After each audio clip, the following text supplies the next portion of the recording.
What is up, everybody? It is episode 392 of Pop Culture Crisis. My name is Brett. I'm having an aneurysm because my guest co-host for the day is showing up right now. Have you ever heard that story? You know that saying, like if you're early, you're on. If you're early, you're on time. If you're on time, you're late. Well, Kellen does not abide by that. How you doing, buddy? I've never heard of that. How are you, buddy? I'm good, man. It's always something. Like.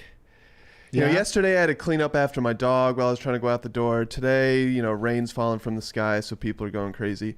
But it's good to be back, here to read your super chats again and, talk trash about celebrities. So. Exactly. Yeah. And everybody, because of the way we set up the show prior to starting, everyone could see me agitated having a panic attack because Kellen was not here. But here to help and was on time today. To my right, introduce yourself, sir. Hello, everyone. Dane Font here, marketing man extraordinaire, and the patron saint of White Boy Summer. Also, rest in peace, Tim Pool. We'll miss you. We have no idea where he is. He could be anywhere. I think there's an IRL tonight, though, right? Yes. Yes, there's going to be IRL. Don't quote me on that. All right, guys, we got a bunch of stuff to talk about today. We're going to talk about the fact that Samuel L. Jackson he's defended strong, independent woman, Brie Larson, against the incels that have offended her in the past. So we're going to talk about that. He made some other comments that are fairly interesting. So we will discuss whether a strong, independent woman actually needs to be defended. That's a good question. So we will discuss it. We're also going to talk about the fact that Cardi B is the lone voice of reason in this weird Titanic submersible story that's going on right now. If that sounds like a non sequitur, it kind of is. She's basically saying that, hey, you, stepson of billionaire guy on the Submersible, why are you going to a Blink-182 concert when your stepdad is lost in the ocean? We're going to talk about it. It's interesting. I also don't like the way that they're talking about this story in general. I think it's pretty anti-human. So we'll talk about it. We're also going to talk about Jennifer Lawrence, who is bemoaning the fact that you can't really be funny in today's day and age because when you're funny, you offend people. And when you offend people, people get upset. So she has thoughts. They're talking about it because she has a new movie coming out this weekend. We are also going to discuss Christopher Nolan, who has slammed the media for saying that, look, AI was a problem. It was always going to be a problem, but none of you ever seemed to care until it started threatening your jobs, your work. So we got that. We got a bunch of other stuff. If you gentlemen are ready, we will just get right into it. Kellen, are you ready? Yeah, but I don't have your magic super chat thing pulled up. So go right. I'm freaking out like you are. Open a new tab and then just hit Google Doc and then open a Google Doc in the tab. Alrighty. So wow, it should show up then.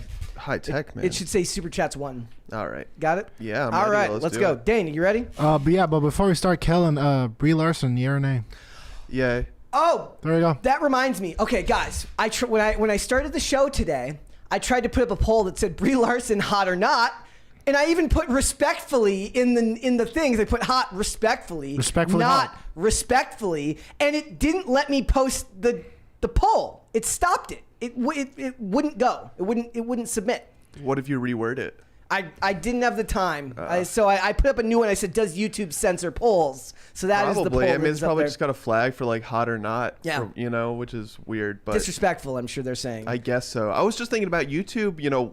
For all that we talk about Twitch and trash talk them, YouTube doesn't have like an actual easy way to clip people's streams. So a big part of Twitch and how they grow channels and grow communities is any person watching can just clip like a minute and 30 second. Wait, they don't have that in YouTube? There's a clip function in YouTube. For the creators. I don't know if there is for the viewers. If there are for the viewers, I haven't seen it. I'm pretty sure there's a clip button on there. I mean, you might have to enable it as a creator. Isn't it a separate thing? Maybe. That could be what it is. Dane, you said it's a separate thing? Yeah.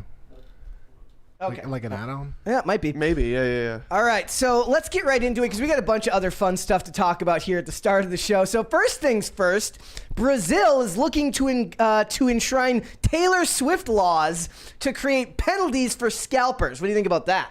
I did see this. It's kind of funny. I don't know. People are still paying the higher ticket prices. So like, what's the problem?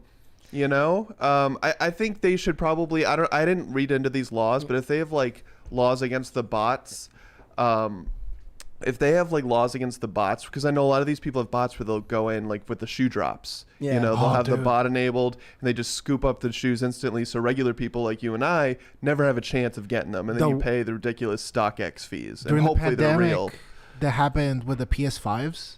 Yeah. Yeah, I forgot And about that. Walmart would be Graphics cards. like, we're dropping, and that NVIDIA graphics card was like, we're dropping PlayStation 5s at 2 p.m.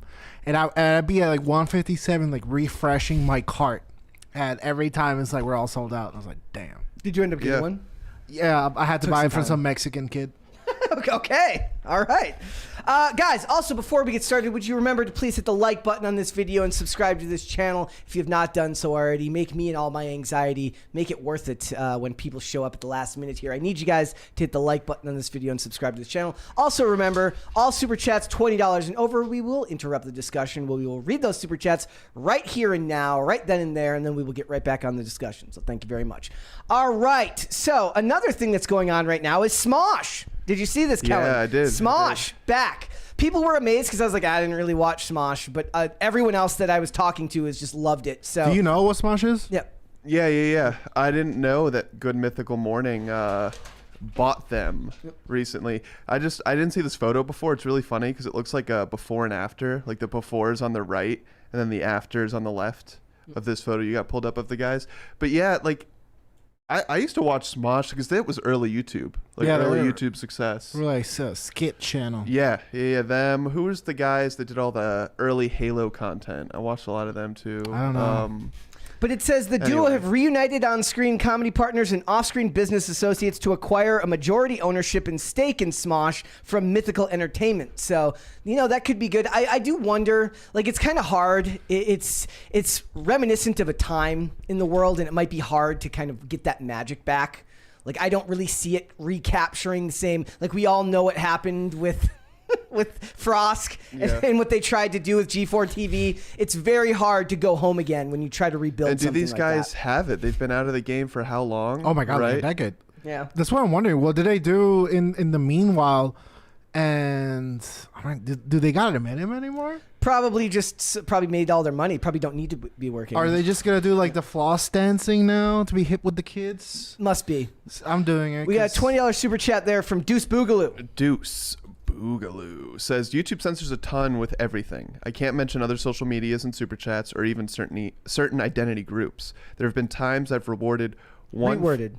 Right? I've reworded yeah. one 5 times and it still won't let me send it and not even say Dude, why. see? And like I had to make a new poll today because it wouldn't let me ask people whether they thought Brie Larson was hot or not. Respectfully. So, you know, and I said respectfully. So in the chat, guys, respectfully, hot 1, not hot 2. Well, you know, say what you want about those German notifications people get when they send the spicy tweets, but at least you know what went wrong there. You know, Yeah. at least the German courts are kind enough to be like, this tweet is problematic and here's why.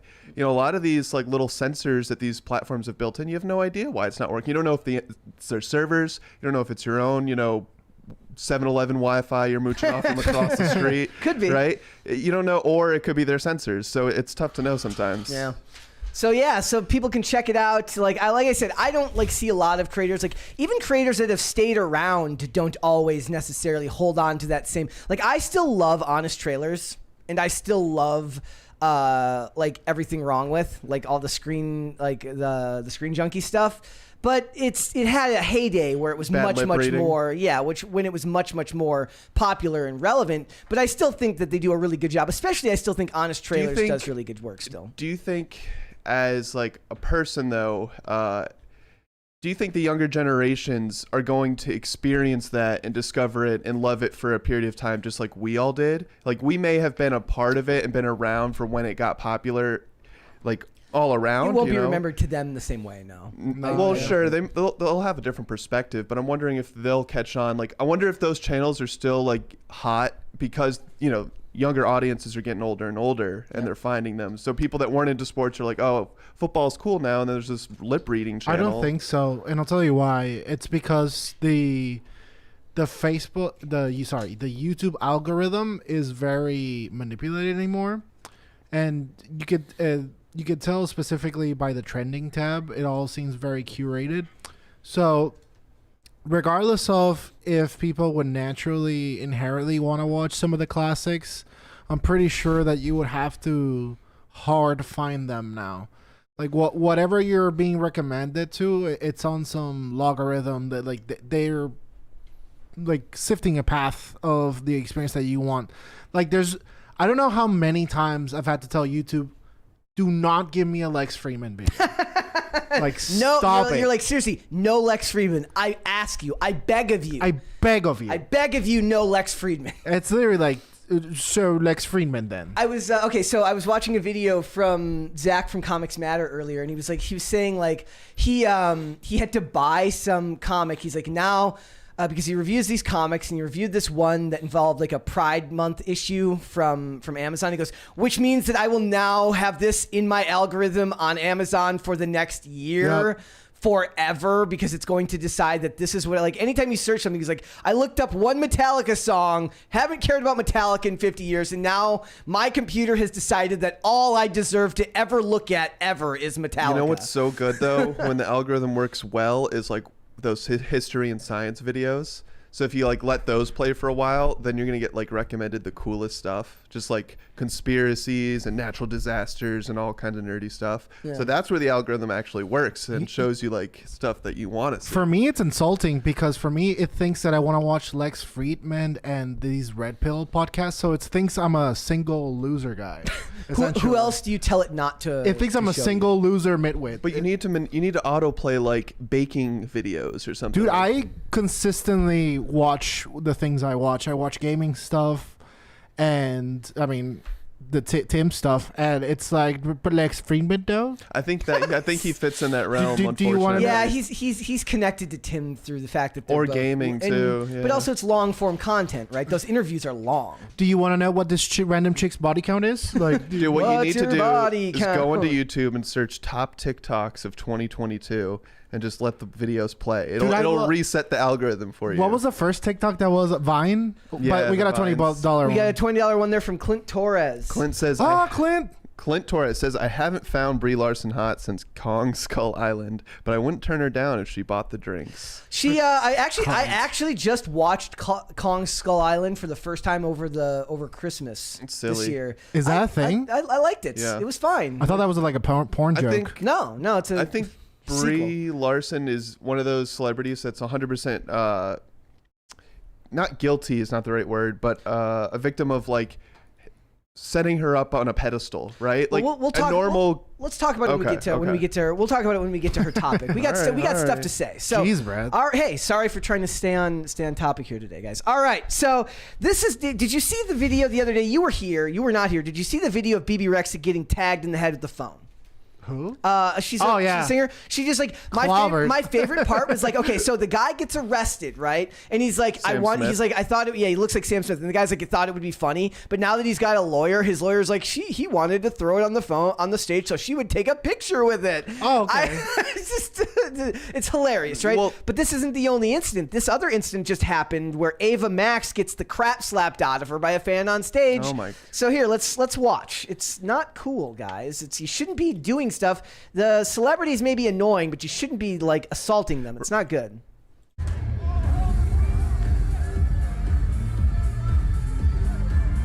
She's moving. She's grooving. She's grooving. She's moving. She's like, woo! And then this guy's just like, they had to get him up. Like they didn't catch it at the beginning. They had to catch it at the end. So they show it in the thing here where she's like, boom! Damn. Why would you do that? What a dick! Like, kudos to her for like taking it with stride. She went right through with it. She didn't stop her one bit. I mean, at like dancing like that, maybe she thought somebody like bumped into her or something like that. But like, guys, cocaine's a hell of a drug. Stop putting your hands on the celebrities. It's okay to diss them on Twitter. It's okay to make fun of them. Physical violence is not cool. But it also reminded me of. Do you guys remember over the winter, or it might have been last year? Lady Gaga had a concert where somebody threw a phone at her, and she was in like a protective bubble on stage. And people were like, where did this bubble come from? Because you couldn't see that it was there. Oh, interesting. It was like, it looked like a force field. Huh. Did you guys cover smart. that video of this chick vomiting on Lady Gaga? Oh, gross. I can't delete that from my head. Yeah. Yeah. This reminds me, was it Kevin Hart's show? It was a stand-up comedian where the guy rushed the stage and they just...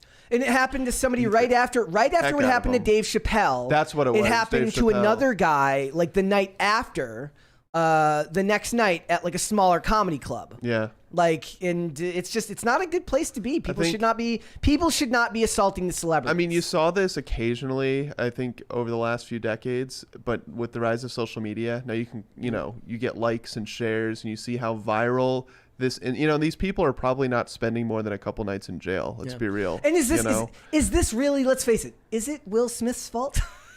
Basic. No. Is it Will Smith's fault for getting on stage dude, and I still can't slapping? believe that happened. That was so crazy. Let's blame his wife. What's so crazy to me is her fault. is the distance he had to walk, right? So the amount of time that he had to walk all the way up before the slap, that he was like, yep, this is a good idea. This is a good idea.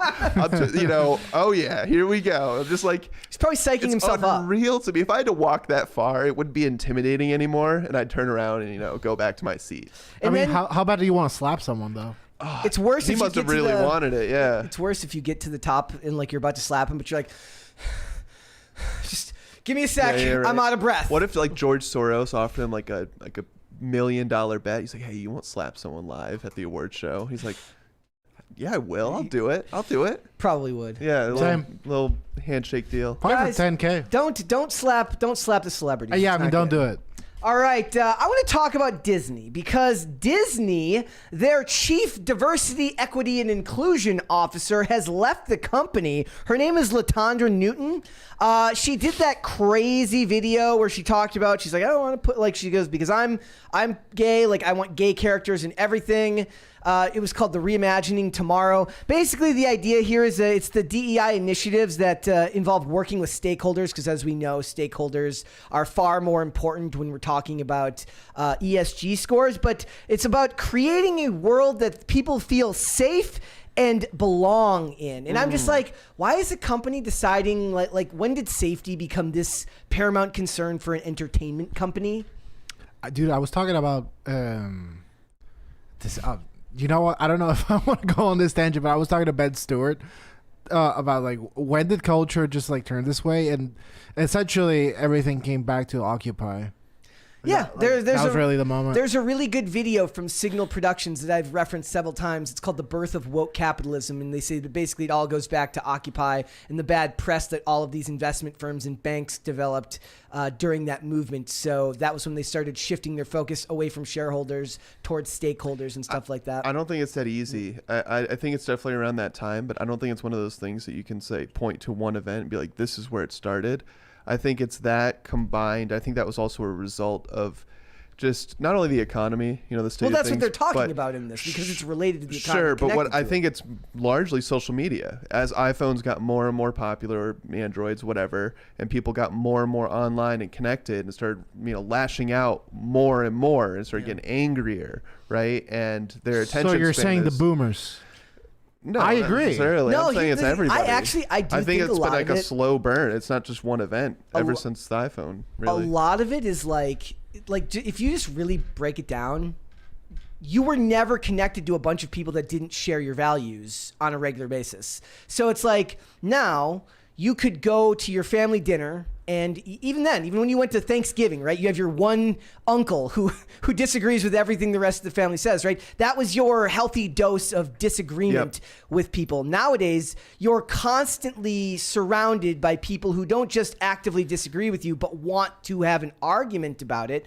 And I don't know if we're any less cohesive than we ever were. We're just constantly around each other now in a way that we just weren't before. Right, and it's like, let's say you see a post that you disagree with, right? Before you can get a word in, there's how many hundreds of replies, already making other points. So you get stressed. You're like, I'm trying to respond to one point, exactly, yeah. And now I'm staring at 100. So it's just not healthy. I think technology had probably advanced faster than we did. Yep. In that regard, there is no active way that one person can do that, right? That's why it is. Over time, I think we'll adapt. Good for you to just like if you have thoughts, you have to accept that people are going to disagree with you. People disagree with us all the time. We have comments from people who disagree with everything we say. I don't know why. I'm right about everything. You just have to learn to be okay with the fact that people are going to disagree with you. It's interesting because it's a lot easier to have people disagree with you on things that aren't connected to your morals or your values, right? But when it's connected to things that are inherent to who you are as a person, it's a lot easier to take it more seriously.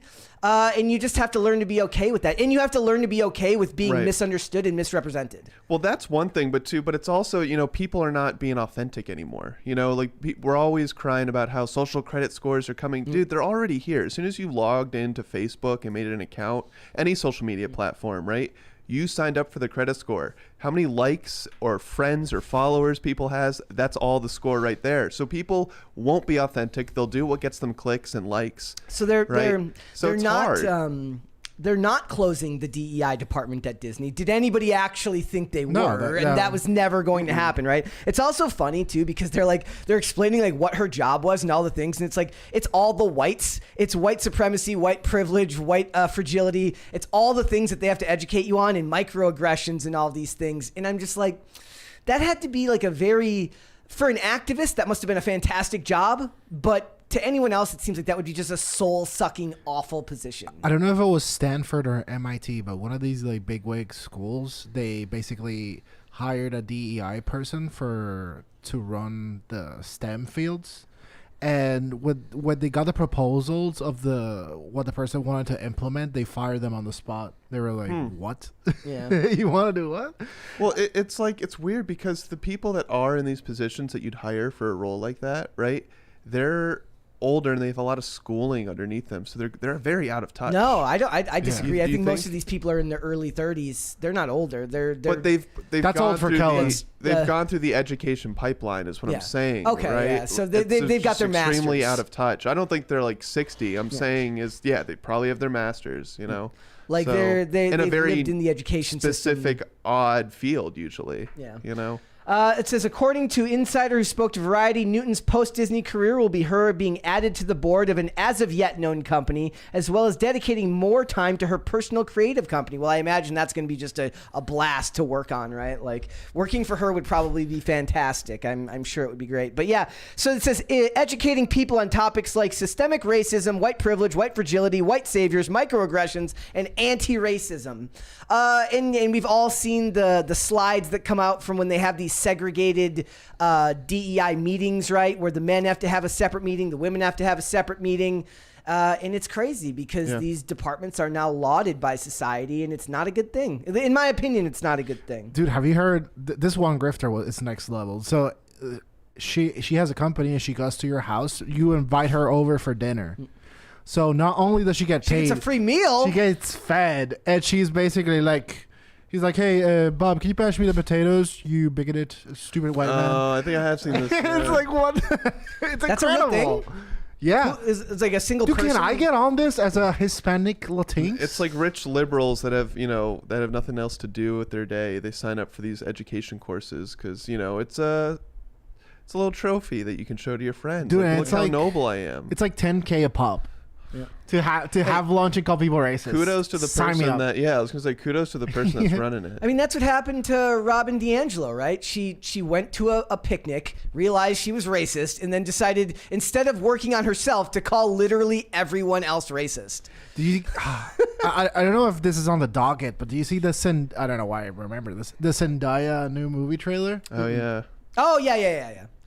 She's then people were worried about her breaking up with Tom Holland. They broke up? No, they didn't. People thought they did. They did not. What is that story even supposed to be about? I don't know, dude. It's about. Everyone's focusing on that one thing, but I'm like, it's a tennis movie? It's a sports movie? Is that what it is? I mean, what's the ball? Does Zendaya sing? She's a singer, right? No, she doesn't sing. I don't think so. How many actresses go by one name? I think it's. Single name is a music thing usually, right? Madonna, Cher. Prince, Cher. She brought it to Hollywood, I guess. There you go. Chat. Are there Bono. actors who go by one name? There's got to be a couple, right? I mean, I should know this off the There top of is my head. one that I can't think of right now. I know there's one. There's got to be at least a couple, right? The Rock? I That mean, that's the Rock. Well, I'm even that's such the. an idiot. Even that's the. Well, you can leave the out. Plus, he had to Rock. actually, he wasn't allowed to do that because WWE owns the trademark. That's why he chose to start going by Dwayne Johnson, because WWE gets a cut. Like do you know every time John Cena makes a movie or does anything, WWE gets a cut of that. What, they own that name? They own that name. Even though it's his real name, awesome. they get a cut of everything under the name John Based. Cena. That's pro-capitalism right Dude, there. that guy should teach classes. Yeah. McMahon. Oh, I saw the greatest video over the weekend. It says like, the videos where they show you the picture of something and then they reveal the tattoo.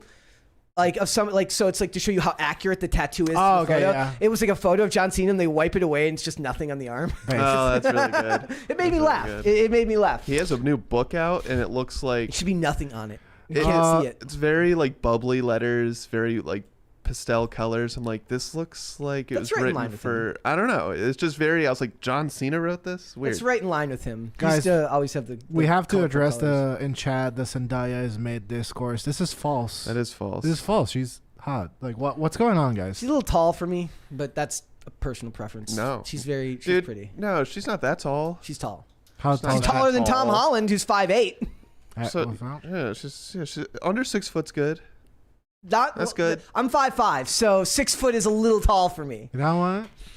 I'm just saying. Oh, they're saying she had a singing career. I didn't know that. I don't remember. I've I never don't- heard her sing. No I one can't did. name one song. Oh, Common. Yeah, but Common was a musician before he acted. He's actually one of the good examples of actors that doesn't get the credit he deserves for somebody who crossed over into acting. He's a good actor. Common is actually a really good actor. He's more of an actor than a rapper. By now, yeah. Yeah, he had like one song. There was, No, he had a whole career. Okay. Joey Badass in Mr. Robot was spectacular, and he's a rapper, and it was Yeah. it's weird. Joey Badass. There's a bunch though, right? Like RZA, all those dudes ended up acting. Method Man is a great actor. I think it's I like just, Method Man. and we're seeing it more and more. Ice Cube, Ice-T, all of them, all the Ices.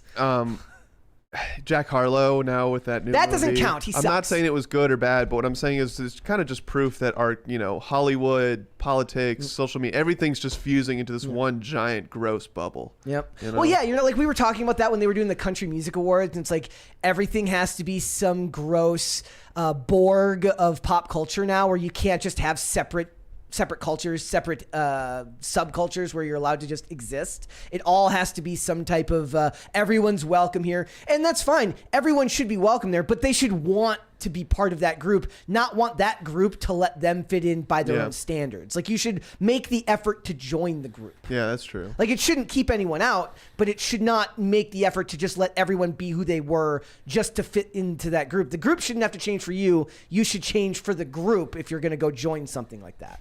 If you're gonna go do country music, you gotta put a cowboy hat on, and you gotta sing about trucks and beer, and that should be the rules. Yep. You should not be allowed to just change. Do you see that country singer that is going viral for the content of her character? No. What? Who? She just has a sweet butt. Oh. Sign me up. And everyone's just like, I love country now. Well, who doesn't, right? All right, guys, let's move on. So the DEI person's out. They're going to hire someone new. We all know that. That was never not going to happen. Also, guys, Jonathan Majors is back in the news because he had his first court appearance, and his lawyer is blaming. What do you think he's blaming? If you had to guess, what would his lawyer be blaming? Oh God. Racism. NYPD racism. So it's like Nice. it's like a remix. It's an alternative version of racism. It's a good So- spin on a classic. Yeah, it's a spin on a classic. So, and to be fair, what he describes here is totally that.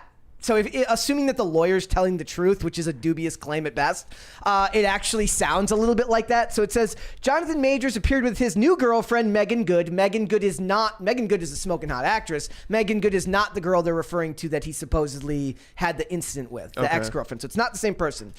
He came with her Tuesday in a Manhattan courtroom where a judge set an August 3rd trial date for the domestic violence arrest that has grounded his skyrocketing movie career for the past 3 months. And it absolutely has done that. This dude was on Everything. nothing but he was on just an absolutely stratospheric rise. I wonder with everything that's going on with Jamie Foxx right now and this health issues, I wonder if any big Hollywood guys come in to Fill the void. save the day and get him out of this mess, because Well, here's what his lawyer They need says. somebody. The lawyer told Insider that the star had hoped the misdemeanor assault charges would have been dropped by the Manhattan prosecutors. I'm honestly super surprised that they haven't.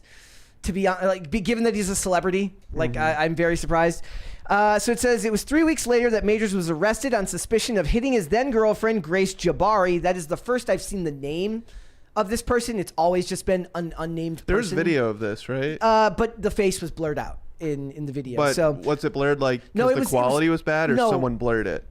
It was her in a nightclub, supposedly, their evidence that she wasn't hurt was that she's carrying around like a bottle of champagne when her finger was supposedly broken. I don't think they've ever broken a finger because it doesn't prevent you from picking stuff up if just one finger is broken. Yeah. So here's what it says. It says, Miss Jabari claims that Mr. Majors assaulted her in a car in Chinatown around 12 a.m. on March 25th, 2023. And during this incident, Mr. Majors broke her finger and lacerated her ear. He wrote this letter to the Manhattan District Court Judge Rachel S. Pauley, and it was released on April 8th. We have proof that this is a complete lie, Chaudhry told the judge, detailing a trove of evidence, eyewitness interviews, phone records, credit card statements, and hours of surveillance and police body camera footage. And it's the police body camera footage where you start to figure out what they mean by this. The evidence that Chaudhry shared with the Insider did not show how Jabari was injured or the entirety of the fight between Jabari and Majors that is the center of the misdemeanor charges. It did, however, appear to support the lawyer's contention that Jabari's ear and finger were uninjured in the hours after the fight. So this is where they talk about the racist arrest. It says, Chaudhry continued that the letter that Jabari had said, I don't know, 19 times. So this is a letter where they're detailing what was said to the cops. So said, I don't know 19 times when asked by arriving medics and cops how she was injured, citing police-worn body camera footage taken at the penthouse and turned over to the defense by prosecutors. The letter alleges that NYPD footage shows the lead officer coaching Ms. Jabari to accuse Mr. Majors of assault. She said in the letter that the arrest was racist and showed the officers questioning among themselves how Majors, who they didn't recognize as a famous actor, could afford to live in a luxurious penthouse. Which is like, it seems like right out of Hollywood. So the 6 white officers sitting there saying just racist stuff amongst themselves. I don't know. I'm leaning towards this is definitely true because I don't know why she'd make such bold claims. If there was body camera footage that didn't, if she didn't actually have seen, if she hadn't seen the body cam footage. So I think that this is a really interesting case because it's gonna settle the position of women versus minorities in the oppression Olympics. Yeah. Because, like, I mean, I don't know about you guys, but I have no faith in pretty much any system right now. Yeah. So basically, whatever wins will justify the power rankings, and then we'll who's higher on the oppression scale. Correct. In the end, right? It says prosecutors charge Majors with 6 counts of assault and 3 counts of harassing Jabari, a London-based movement coach, and I have no idea what a movement coach is. I'm guessing like yoga or something like that. Does anybody know what a movement coach is? No. Something for rich people. Something that rich people can It's who afford? you see after you see your racism coach or whoever you're telling me about. Yeah. Earlier, yeah. Here's what you do. First, you go and you have your racist dinner, Yeah. where the Anti-racist. the anti-racist dinner, Oh, what a Freudian slip there, education. Brett. where the lady tells you that you're a horrible person, you're mean to your wife, and you're not good to people that don't look like you. And after you have dinner, you're full. Your belly's full. You got to work out. So Yep. you call your movement coach, who That's comes right. over and I guess like yells at you to move until you get up and Nice. actually move around. There you go. Nice. Right. I don't know if anything will end up coming of this. Marvel has not been in a good place recently. If you remember, the guy who plays Namor, not Namor, Namor, the Submariner, has now been accused of sexual assault to Not Huerta. So they can't catch a break with these like real life people that turn out to be villains. They're just gonna end up getting casting Pedro Pascal for like every role. That's like the go-to now. It's like Yeah. when in doubt, just cast Pedro Pascal. I actually just read something earlier that Jensen Ackles, who still wants to play Batman for Batman the Brave and the Bold, said, I want to do it still, but they'll probably just end up casting Pedro Pascal. That's really Because they funny. probably will. They'll probably make Pedro Pascal Batman. I mean, what are these Marvel castings? Is like, okay, sir, are you a violent psychopath? Basically. Yeah, come Well, right and in. then in Pedro Pascal, he's like, he feels like one of those people that's like one scandal away from like everything being bad because he's just too perfect to them. Like nothing bad. No, there's like he's very, very safe. Nothing bad ever comes out about him. He said the crappy stuff about Trump supporters over the 2020 election. Nothing happened. Nothing came of it because he said it right at the same time that Gina Carano made her statement where she basically said like, don't be mean to your neighbors. And they're like, that's racist. You can't say that. You're fired from Disney. And he's like, and he called all Trump supporters Nazis. Well, and you're just allowed to do that because that's par for the course over at Disney, as we're going to learn in the next segment. You're allowed to say that, yeah. So, it's, I would like to see Majors, like, I want the body camera footage to come out, and I want the footage from inside the cab to come out, because supposedly there's footage of this actual incident, the whole thing that this is based on, because it took place in a cab, and cabs have to have security camera footage. So, like, they should release that to the public so that they can get public perception back on their side, assuming, of course, that what's on those tapes actually backs up what they're saying. No, probably not. I don't know. But like a lot of the other articles were saying that like the actor, Jonathan Majors, has a famous temper and it's got a bad rap in Hollywood. That's what I'm saying. But it's like anyone can say anything. Who am I? Am I supposed to believe that? Am I supposed to not believe that? I don't know. But like until you prove to me otherwise, the dude's innocent until proven guilty. But isn't there already footage of the chick getting smacked? No, there's footage that has been released of her later that night in a nightclub after the supposed incident, which they use as evidence supposedly that how badly could she have been injured if she went back out that night. Yeah. Being a lawyer must be fun. Oh yeah, me and Mary talk about it all the time. She's fine. Me and Mary talk about it all the time. Like, lawyers are the last bastion group of people that just gets to be mean to people all the time. Like you're on the stand and she's like, I was a kid, it's like, and I was R-worded, and he's like, well, you were dressed like this, weren't you? Like, what did you do? Like lawyers can be. That's horrible. Lawyers are awful, and like everybody hates lawyers for a reason, and they're the last group of people that gets to just be unbelievably awful to people and just be like, hey, just doing my job. Yeah. I'm just doing my job. I have to ask these questions, right? Like, I don't know. I personally think that Major's career, it's just stalled. He'll end up coming back, especially in a day and age where it seems like these types of things don't seem to stick. Yeah, no, cancellations don't hit. And we talked about it the other day, like when it comes down to it now, like whether we're talking about Andrew Tate, whether we're talking about any of these Disney celebrities, at a certain point, the illusion was broken. You're no longer allowed to live in this fantasy world where these celebrities are like people that you should aspire to be, like people believed back in the day. You just kind of accept now. You're like, am I watching a horrible person or am I watching a saint? I have no idea. And we've kind of just accepted as a culture that the entertainment is something we have to put first and accept that some of these people are just bad. Speaking of Andrew Tate, I just got hit by a Matrix attack today. What was the Matrix attack? I got hit by a Matrix attack. I got suspended from Twitter. Oh yeah, for calling someone king. It's just wrong, man. Like, what? So you didn't even clearly a Matrix attack. You didn't even call them a name. You just I was like, you gave him a compliment. You know how many people you misgendered with that tweet? Maybe one. Shame on you. Okay. My favorite is like it's not even Andrew Tate. It's the Ryan Long skit where he talks about he's like the Matrix is attacking me and his girlfriend's like, you didn't get fired because of the Matrix. You got fired because you wouldn't stop talking to people at the coffee shop about it. I'm gonna hire Kellen to be that guy that comes home for dinner and calls me racist. There you go. I'm good at that. You want that? You want 10 grand? You know what it reminds me of? There was an episode of Burn Notice where like they're talking in the bonus features, like they have a therapist and they're at their house and they're like, why is the therapist at their house? That's not how therapy works. And they're like, they just didn't have the budget to build a set for a therapist office. They're like, well, what if the therapist came to their house? They're like, therapists don't do that. He's like, they do now. No. They I don't think it's trendy anymore. They used to. A lot of like rich people. Doctors did, right? No, like rich. If you had money, you would just have the therapist come to your house, and you I don't know. I've seen it in lots of different movies and shows. I'm pretty sure it's just something that isn't done anymore. Yeah. But it would be a doctor visit like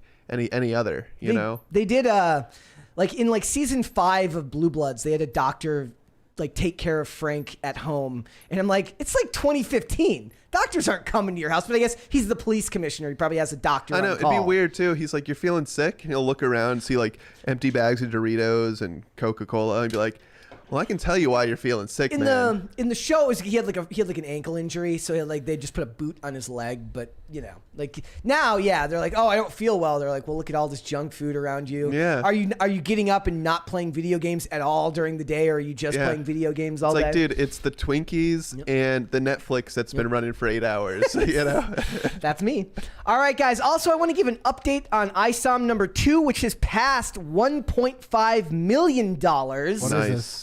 It's Eric D. July's second edition comic book, the follow up to Isom number 1. Is he keeping his money this time? I think he ended up getting that money back. Good for him. The money that PayPal tried to steal from him. Yeah. There was one really big, or I don't know what you call them, but you could pledge a certain amount of money where he'd actually write you into the comic as a character. Wow. Yeah. It was a lot of money, and there's only like 3 available. But I was like, that's cool. That's really That's pretty cool. Yep. Smart idea too. Yeah. I thought video games did stuff like that.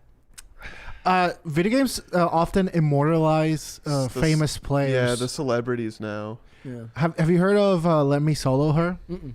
So that's the recent gamer that became really famous. So Elden Ring, which was, I do know this guy. He wears a pot on his head, right? He's naked and wears a pot on his head. And the hardest boss of the game is Melania or something. It's Melania Trump, everyone. No, I forget his name. It's Minerva, whatever, something with the M. And he lost to her like 2,000 times. And then now, after he beat her, now he just... He sets his spawn near the boss and he helps people beat her. And his name is Let Me Solo Her, because the idea is that you're supposed to just let him fight the boss alone and he'll beat her for you. Yeah. Yeah, legend. Makes sense. And they sent him a sword. The company sent him a sword and like a plaque, and That's cool. I mean, they've immortalized him. And there was another player in like Final Fantasy 14 where they like held a funeral because he died. So, I mean, that's some of the cute things of gaming culture. Yeah, you have to do something notable or be like a little gaming celebrity to get any kind of special recognition. But before, I mean, I don't know, in the past they had like character customization. So you can always just, kind of build your own guy and make it look like you. So, Well, isn't that the whole point of building your own character? well, they've kind of moved away from that Yeah. and moved into the like buying Kevin Durant for Call of Duty. DLC, Yeah. So, All right, guys, let's get started then. We have multiple cringes today, so do we want to do cringe or cute of the day? I think we should do cringe. First. Dane sent me one, and I've got one. It's incredible. I've got one that will chill your blood. Actually, there's actually 3 of them here. I don't know if I want to show all of them today. I'll Cringe save off. the other one for tomorrow. Okay, so first let's show Dane's. Dane found this one. It says fraud for beginners. Here we go, guys. This guy, this looks like somebody you would take financial advice from. is that Elliot Page? That's can't what I tell from thought, here. too. That's exactly what I thought. What if I told you there was a way to buy things like this $100,000 watch without spending a single dollar of your own money? Go using on. business credit like this that you never actually have to pay back.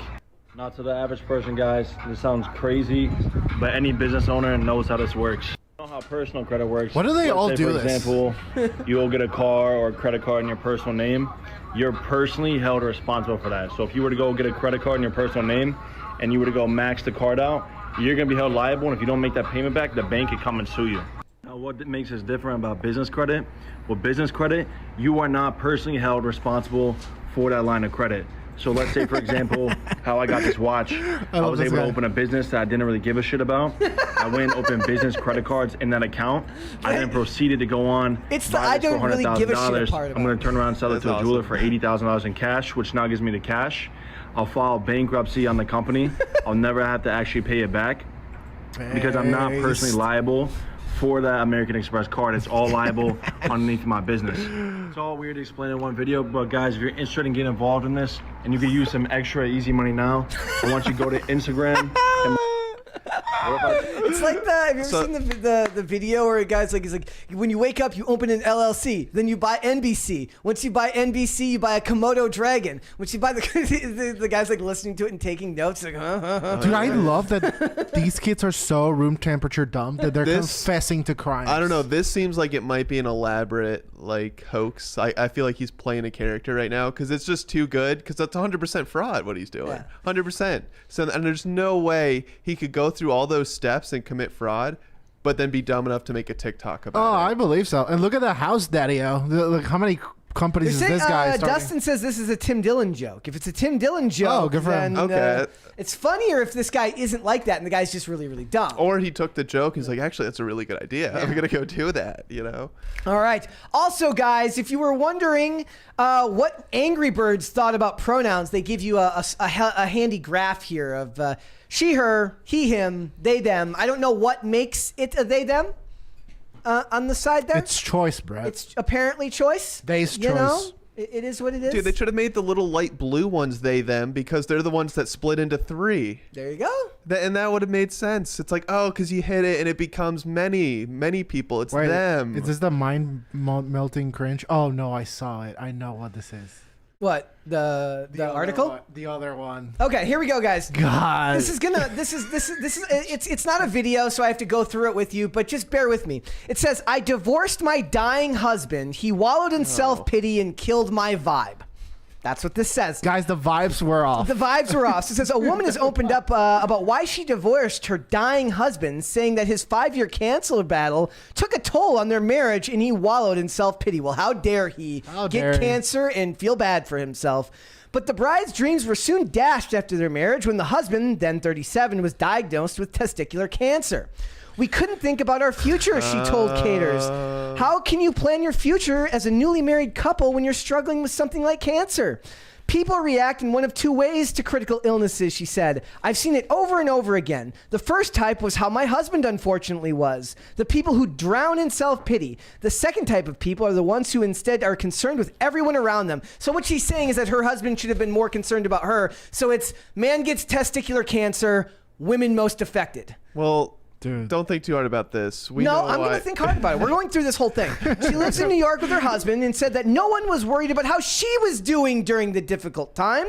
We saw different kinds of doctors. Not a single person ever offered to help me. They never asked, do you need a support system? Are you part of a counseling group? This is like, and even her picture just makes her Guys, she needed more therapy. Fry's husband continued treatment for his cancer, but the disease only worsened. I was hoping for the best with my ex-husband's cancer, but the years went by and I started to lose hope. It was 5 years after all the treatments it started to change the dynamics within our relationship. It wasn't until that 5th year when I thought about leaving, but I felt like I couldn't say anything when someone is dying next to you. You feel like that you can't talk about your own well-being because you compare it to their suffering. Well, couldn't she have just seen a therapist? I mean, her own therapist? I think right? I think there's resources specific for this exact kind of situation. Fry says she was motivated to leave when a friend of hers committed a sewer slide. You know what's? Oh my God! You know what's missing? They should have put that Sia song like I'm unstoppable. Yeah, if they had put the Sia song in there. In my mind, the suicide became an option, even though I had never considered it before. I was in such a bad state. It was very clear that if I didn't save myself, I was probably going to die. She subsequently filed for divorce from her husband, leaving him stunned. His main focus was more so about him. At the beginning of his treatment, he was still checking on me, but he felt even more pity for himself because of the divorce. Why would that happen? Why would somebody feel pity for themselves because of the divorce? It's crazy. I can't say that he was hugely supportive. She further admitted her own decision to end their union. But what was even harder was the reaction of society, which I didn't expect. She didn't expect people to be, find it a little bit bad. That, oh, by the way, guys, she's now remarried and she is a life coach. Well, Dude, to be fair, she did. She did She's live. unstoppable. She's the worst person alive. I don't think she left the guy for cancer. I think she left him because of bedroom issues. She left the dude because he was not giving her any attention because he was going through a debilitating illness. What does she coach It was about? testicular cancer. I don't think she was getting any bread. Being an and she moved insufferable on. C word. Then wouldn't the idea here be that, like, look, you take the in sickness and health part really, really seriously? Hashtag winning. Like, she has since moved to Singapore and works as a life coach. So she could get there with your anti-racist dinner date and your movement coach, and you could have a whole fleet of people telling you stuff that you need to make your life better. How do How do journalists find these people? I feel that we, especially women, are just usually brought up in this mentality to serve others. Well, that hasn't been true in 3 decades. But when you are going against it, you learn a lot about resilience and self-awareness. I have been into years of therapy to learn that I am not a horrible person for making the decision that I did. I mean, maybe not, but maybe like... I've paid enough therapists to find one to tell me I'm not a problem. Maybe giving an interview about it makes you a horrible person more than... More than the rest of the story. Oh my god. It's just like thoughts. Yeah. No. I mean, no thoughts here. I hate it when cancer kills the vibe. I know. I hate that. Dude, you're just giving depression and like death right now. I can't. It's giving depression, and I can't. Like, I know you're dying, but I'm not. This is just too morbid for me. Okay, I can't. dude, I see these stories and I'm just like, where do they find these? I mean, apparently everywhere. Because every time I'm on the show, it's like, okay, so this is this miserable bitch. Like, yeah. Is he, so I assume he's deceased now? No, it doesn't look like it. It says it said that she holds no ill will towards him. Oh, good. Despite their difficult marriage, stating, "I was so happy and so thrilled that he got remarried before the he did die before the end. I genuinely hope they had a beautiful life together." Well, you didn't give him much time to get remarried. If you were going to, you should have just left him right away. Let's get the right. I was going to say, if he was still alive, let's get the newsroom to reach out and ask for comment. Dude. Poor guy. She got nobody's saying she didn't end up in a crappy situation. She ended up in a horrible situation, but life hands you horrible situations sometimes. And it's like, isn't the whole point of sickness and health supposed to be that comforting, that's literally that, yeah, bulwark against the loneliness of a miserable existence alone when you're dying? Like, shocking. But hey guys, it's fine. She's a life coach now, so she's probably giving fantastic advice to somebody in the same position. I want to check her rates. Oh my god. What's her name? That's what it said at the top here. It doesn't list her name. Oh, funny. Yeah. Is it Yana Fry? Is it Fry? Can you spell that out? Yeah, YANAFRY. Well, someone pops up real quick. Nice. Yep, okay, Yana Fry helping humans to unlock full potential. Full potential. It's a private account. You know what it is? It's like, if you have a sick family member that's holding you back from reaching your full potential, I will show you the easest way to kick them to the curb. How to get away with woke abandonment. That's going to be the course. We'll have life coaches, movement coaches, anti-racism abandonment coaches. Yeah, she has a TikTok. And it's called Yana Fry Timeless Teachings. Timeless. Happy to say they average around 200 views. Well, that's 200 people that are getting the wrong message. All right, guys. Wow. We are going to get started here. Let's talk about Samuel L. Jackson, shall we? So it says Samuel L. Jackson. Does she? She has a podcast. It's called Timeless Teaching Podcast. Oh my god. Like, I'm going to just start watching it. We have to review it. Yeah. I'm down. All right, guys. Samuel L. Jackson stands by Brie Larson after toxic Marvel fans, quote, incel dudes who hate strong women, won't destroy her. That's what he says. He says, all the incels will not be here to destroy Brie Larson. Thoughts? I mean, they couldn't destroy my queen even if they wanted to. Yeah, I was saying earlier at the start of the show, I think she deals with that phenomenon where she's obviously a beautiful woman, but because she's a famous actress, we hold her to a higher standard, right? If you walk into a bar and you see Brie Larson there, you're going to be like, oh my God. Yep. You're going to be, oh my God. So I think, people are unfair to her. And just because she's annoying does not really, you can objectively say she's a beautiful person, even if she's annoying. Same. So I've taught you well, my son. Those are my thoughts, Brett. So Samuel L. Jackson stood up for his Marvel co-star recently. He says that she was broken by the election of Donald Trump. I don't know how you can be simultaneously a strong woman and broken over a presidential election. Do you have that full quote? Because that's it sounds like an insult out of context. It says, we bonded through the election while we were doing her movie when Donald Trump won, Jackson remembered. She was broken, and I was like, don't let them break you. You have to be strong now. Then when she got Captain Marvel, she called me and was like, they want me to do the Marvel universe. Should I do it? I love the like affirm me question of like, what if he's just like, no, don't do it. Like, I don't want you need some timeless knowledge. Like, okay. So you can't be both simultaneously a strong woman and broken because some guy you don't like got elected to office. Can you? Apparently. Can you? Yeah.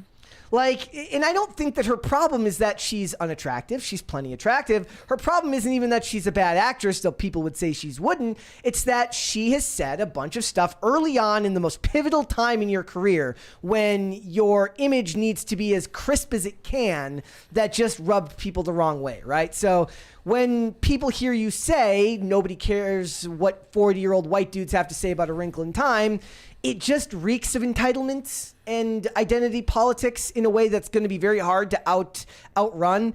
Oddly enough, because I liked her in The Fast and the Furious 10. I had no problem with her performance in that movie because she was not hired to outshine Vin Diesel and take over the franchise. What was her character? She was Mr. Nobody's daughter, I believe. And so she's a spy.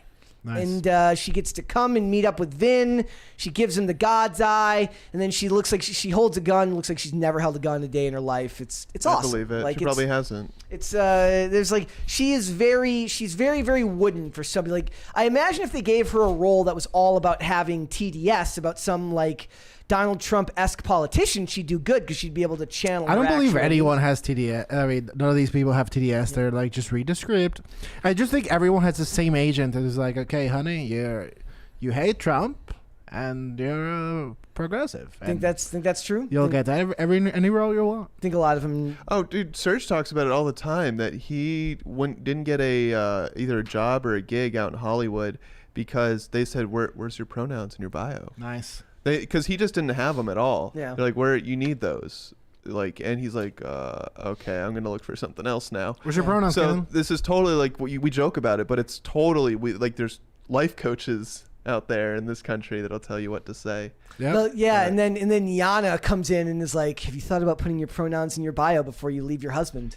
Dude, the last company I was in, they wanted me to dress as a famous historical feminist character for Halloween. Who was that supposed to be? I don't know. I didn't let them finish the sentence. I was like, I'm not doing this. And they were like, we find this very concerning that you don't want to cross-dress thing. And I'm like, I'm not doing it. When I my last I won't mention the school, but one of the school I was a coach at, dude, they required 1 year. They hired this new like diversity, basically like a diversity coach, like I guess like not a therapist for the school, like literally just to coach all the staff on how to be more woke. And anyway, there's this like big mandatory like learn how you're being racist seminar that you're supposed to go to. I'm like, I'm just not going. And thankfully nothing ever came of it. Like just the day came and went and no one ever talked to me about it. But like it's springing up left and right in, the actual world of this kind of Aren't stuff. you like a volleyball coach? Like how that goes? Like when you serve, remember the bad hand the African American community has been served. That's just it. It wasn't even sports related. It was just like, oh, you're associated with this school, yeah, so now you have to. Okay, well. I wonder when these celebrities forgot that it was a good idea to just like keep certain things to yourself. Like Samuel L. Jackson also said that Donald Trump reminds him of the same rednecks who hurled racist slurs at him when he was a kid. He says, "When I grew up in segregation, I knew which white people didn't want me to be bothered with me, and I knew how they felt about me." The Pulp Fiction actor said in an interview. I wonder if he realizes, and I don't think he does, that segregation is back. It's just coming from the other side now. And they're very, very happy to segregate. They just self-segregate now, separate graduations, separate dorm rooms and things like that. I blame that on them just not being informed on the things they're speaking about and not being plugged into it and just saying, so like weird, they said, man. what their publicity reps say, what all the people that work for them tell them they need to say relevant.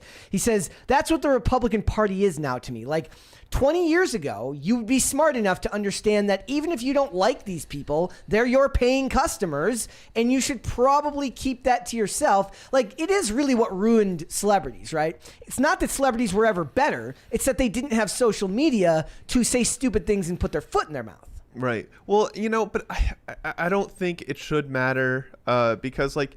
And yes, same Take side. other Sorry, jobs. it was the Republicans who freed the slaves anyways. So he's gonna buy into the party What swap. should it matter? Just like social media has allowed us to look into everyone's life, and now suddenly what they're doing in their free and private time is being broadcast, and certain things matter, like, right, don't be a criminal, but like let's say you're on a plane somewhere and your pilot happens to like playing poker, and then you like freak out because you're like, oh, gambling is evil, you know. So it's just like certain things we don't need to look into people's lives. Like I think you should just let, if a guy does, or a woman, a person, whatever, does a job well, they should be able to do that job. Right. So certain things though, like, because you know, then I know there's other concerning, like if they're being a criminal and you know that and you see that, then yeah, you probably should find something wrong with that. You know, I agree with you because I've been working on social media for a decade now because I'm old, and pretty much on the first years, I had to be pretty much so long on Facebook to do ads and run posts and things like that I was caught up with literally every one of my friends' news feeds on Facebook because I was always there. Right. And I mean, I know pretty much better than most people that everything people post is fake. Like none of it is true. What do you mean? You know, like friends of mine be posting pictures in places where that'll make them look more affluent, and then I talk to them individually, and they're all broke. You know, like misleading, right? But yeah, I mean, yeah, like take me back. Well, because stuff did happen, but I see like you'll only see we only post about the most exciting times in our lives, or the things that make us the most angry. You're framing yourself. You're right. framing yourself in a direction. You're courting the audience that you want to court. And so I just stopped taking anything anyone said online seriously. So that was all fake. Basically, all fake. Birth control. Birth control. Wow. Anyway, is this your first birth control time? Do you guys do it together? Yes. Yes. Yes. Wow. Look, it's just, you're right. Like most of what you see, it is some type of prepared statement on your life, right? That so everyone can see just the things that you want to share with them. And that's why the sectors of the internet that I like to engage particularly are usually the gaming spheres, because we have like a common base thing to reference, and it's objective, it's tangible, and sure, you can have different opinions on it, and that's where like the interesting conversations lie. But by the way, I'm never turning the alarm off, Nixie. Never. And you can have an actual conversation. So when I see when Kellen's point is like, you know what, it shouldn't matter. It's what you do. Like I would, I guess, enhance that point with my experience of like, yeah, but it shouldn't matter because it's not even real. Yeah. Also, like, look, when he says the term incels, do I buy that that Samuel L. Jackson really knows what that means? I don't know if Samuel L. Jackson knows what an incel is. I think that he heard the term and probably just used it because she used the term. Yeah, I mean, yeah, it's derogatory. Like that's all he cares. Like, I don't know, man. It's hard for me to buy. I guess, but also like it's at a point now where they're right. Like they don't have to worry about profit because none of these studios seem to care about profit anymore. So why bother holding your tongue if you want to be a dick to a bunch of people? You can do that because you're going to continue to get hired, and these studios won't worry about whether it hurts their image because they're still going to get their money back through whether it's ESG funding, whether it's the stakeholders and things like that. They don't seem to be heavily focused on profit. Yeah. They just released The Flash and had to limit all of Ezra Miller's appearances. By the way, that movie is looking to drop about 60% week 1 to week 2, so it's only going to make about $20 million on a ridiculous budget, and it's already dropping 60% into week 2 off of a week 1 that only made like $60 million. So it's like every one of these people can be problematic, and it doesn't matter because nobody seems to care. Like we complain about it, and of course this side of the internet is like, yeah, you're probably right, but then the average person doesn't know that he says this stuff. But you know what? Like this side of the internet is getting cringe, dude. Like pretty much, I feel like the roles are reversing, and now like the anti-establishment people have become progressives, where all they want to do is cancel and complain, and the other side is like, look at how we got it. They're just really, you know, we just need capitalism and the free market to thrive. Literally, like, all I do all hilarious. day is kind of, essentially my job is to complain, so I don't really have a hell yeah. But canceling, no. And I do it for free. I'd like to think that I'm fairly neutral most of the I don't even take hard stances on most of this stuff. I don't think you should not go see a Samuel L. Jackson movie because he says stupid stuff. I just think you should be aware of it, and if it bothers you enough, then forewarned is forearmed, so then you just don't go see it if it does bother you that much. But it's not going to stop me from watching. Like, I've gotten very good at separating the art from the artist, so I can still go back and watch Pulp Fiction and not care that he said a bunch of stupid stuff on the internet, because back in the day you would have watched Pulp Fiction and he would have thought the same things. You just wouldn't have had access to his thoughts. Well, and you got to remember, it's not, I mean, it is Samuel L. Jackson playing the character, but that's not who's in the scene. That's not who's on screen, right? He's playing a character. He is completely transformed. That person that's on screen doesn't have those opinions that you just read on Facebook or whatever. Yeah. So it's, I mean, that may sound silly to some people, but it is the truth. You know, just enjoy the art for what it is. You don't always need to like the artist. Yep. So. All right. We got some super chats there. Guys, I want to scare Dane with the crisis party. Could you help me out?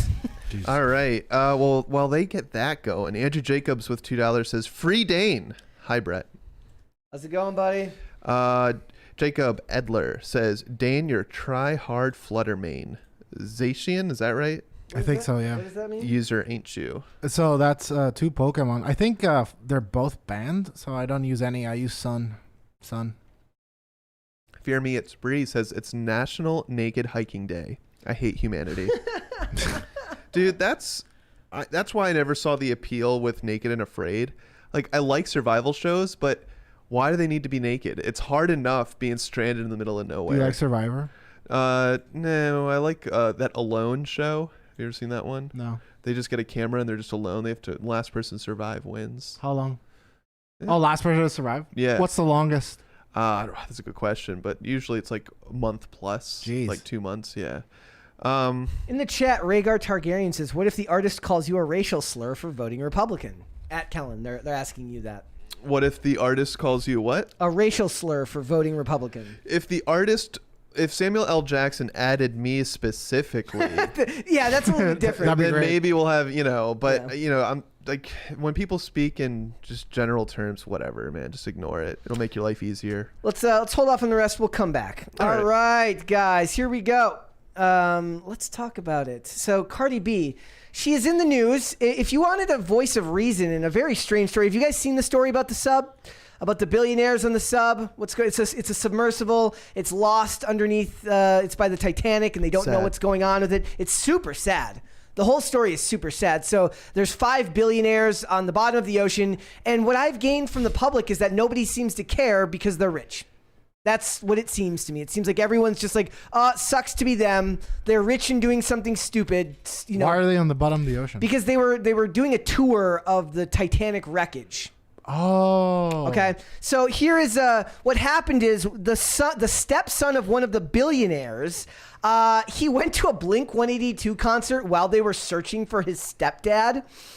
That's kind of weird. A little bit. It's really, really effed up. I disagree. Live your life, King. There you go. I don't think it's messed up.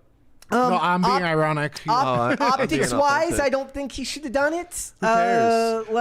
Who cares? Who cares? It is his stepdad, so maybe he just doesn't like his stepdad. Oh, it's stepdad. So first of all, he's a billionaire stepdad. So there's already, it's a common trope. You have rocky relationships with your stepdad. Plus, he's a billionaire. He's a rich guy who's probably not in the picture. And a lot of families. What about his mom? What if his mom still loves him? Shouldn't the kid be helping his mom get through it? Have you read Hamlet, Brett? First of all, it's one night, and what is a kid gonna do that can change the situation? He's not a kid. He's a grown ass man. How old is he?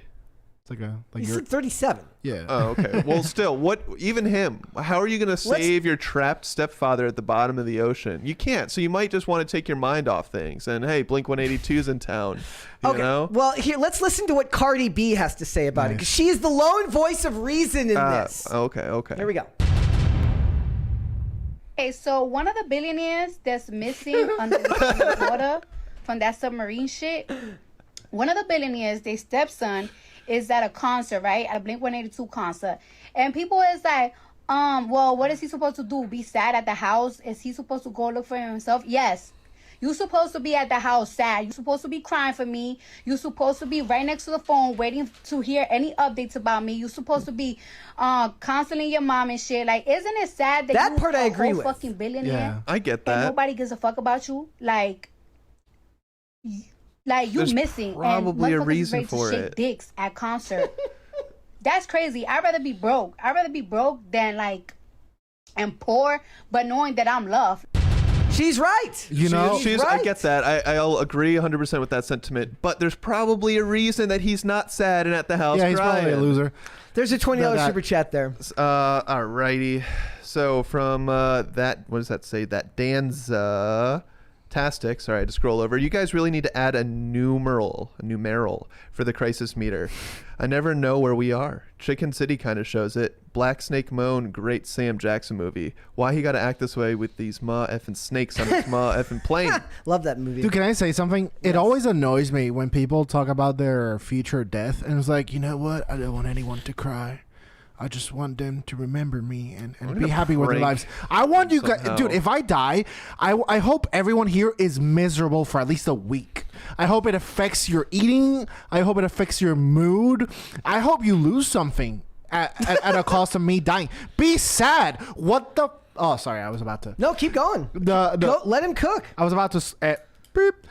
Like, what the fuck? Sorry. Like, what... Yeah, you're supposed to be sad. Like, what the hell? Yep. I don't know. I would just like set up something so like upon my death, something goes into action, and then I just prank the funeral and just troll everybody. Well, there was a somehow. story recently about a guy who faked his own death and showed up to his funeral to see who the hell would show up to his funeral. Wow. It was a dude on TikTok, right? And the number one takeaway from it is like, this is the greatest way for you to know that no one's ever showing up for your actual funeral. Yeah. Right? So this is what Brian Saz said. This is the kid. So he says, yes, I went to a Blink-182 show last night as an audio engineer based in San Diego. He wrote this on Instagram stories on June 20th, along with a photo of him at the venue. What am I supposed to do? Sit at home and watch the news? Not sorry, this band has helped me through hard times since 1998. He shared news of his outing on Facebook. Maybe he shouldn't have posted a social media thing about it. Listen. Then go to the concert and then don't go share that you were at the concert. Listen, there's a bunch of stepfathers out there that you could have, but how many more concerts is Blink-182 going to put on? Wow. His mom could get remarried anytime. Come Great on. point. How many times will Blink-182 be back in Los Angeles? Not often. Exactly. I'm just saying. I'm siding with Kellen on this one. I'm not like... His mom asked him to delete the post, so she clearly still cares. She's like, you're screwing up our inheritance, boy. Look, there is like, okay, yeah, that's the worst part. Like, what if like they end up finding these people, and the dad finds out that he went to a Blink-182 concert, and he gets written out of the will? Karma. I mean, Karma. he's a stepson. He's not getting anything. What if there was like, he's like, son, if anything happens to me on this dangerous voyage, Go to Blink-182. just go see Blink-182 for me one last time. Because you got to remember all of the small things. There's a $20 one there from Crispy Leg Transport LLC. $20 super chat. What type of relationship they didn't have? My point here is not even about him. It's about his mom. He should be there for his mother. But what if who his mom married this guy sucks, and dude? like fake it? We're gonna have to look. Some parents suck. We as a society used to be better at faking Listen, decorum. You're right. We're gonna need a true crime podcast to look into this because something fishy's going on, Oh, right? yeah. Stepson married to a billionaire. Tragically, the submarine goes missing. I also want to don't point know. out that I'm a bit more disturbed at how many people are like laughing at these people just because they're rich. They're using billionaire as a slur. It's used as a means of othering these people and saying, "Oh, it sucks to be you." Can you imagine a more horrible way to die? Yeah. Like, can you imagine a more horrible way to I die? haven't seen. No, actually, no. I haven't seen too many people like really making fun of it. I've seen a lot of people just not taking it too seriously. I think there's a difference there because it's just like what. There is very. I mean, I'm sorry, I'm blackpilled on this, but there's very little hope. Clem Stump. Yeah, on they're probably dead. Clem Stump on Twitter says the missing Titanic sub is the best thing to happen this year. Just some dumbass rich people who obviously never had Bob Ballard come and speak at their school. I hate Twitter. I hate these people. I was just gonna say. Also, people on the other side are sharing the story about how the CEO of the company didn't want to hire 50-year-old white guys because they didn't find it inspirational. So all sides are getting in on these people's misery. Yeah, well, that is sad. You're jumping to blame a game controller, and then DEI for people's fate right now. How about we just deal with the tragic aspects of it first before we politicize it? There's a $20 one there from Tony Guevara. Tony says, "Ree." By the way, I like that the call to action that worked is let's torture Dane. Yes. I was like, oh, I'll invest in that. Yes. Well, you know, they're very happy to help me. Here's one Thanks. on screen. I'm not going to read it because there's slurs there. But you can see the controller. It does look like it's like an old Logitech controller that looks like something from like a GameCube. It's not good, man. I don't know. That seems okay. I'm just like, if I'm ever trapped in this submarine with a bunch of dudes, please don't let the news outlet print banging noises. What if it was like a button got jammed and they're like, boss, we can't go up. Like the button's jammed to the controller. We can't unplug it and plug it back in. Yeah. What if they No, discovered Atlantis? Oh, God. It's so loud. It's so loud. It's the length for me.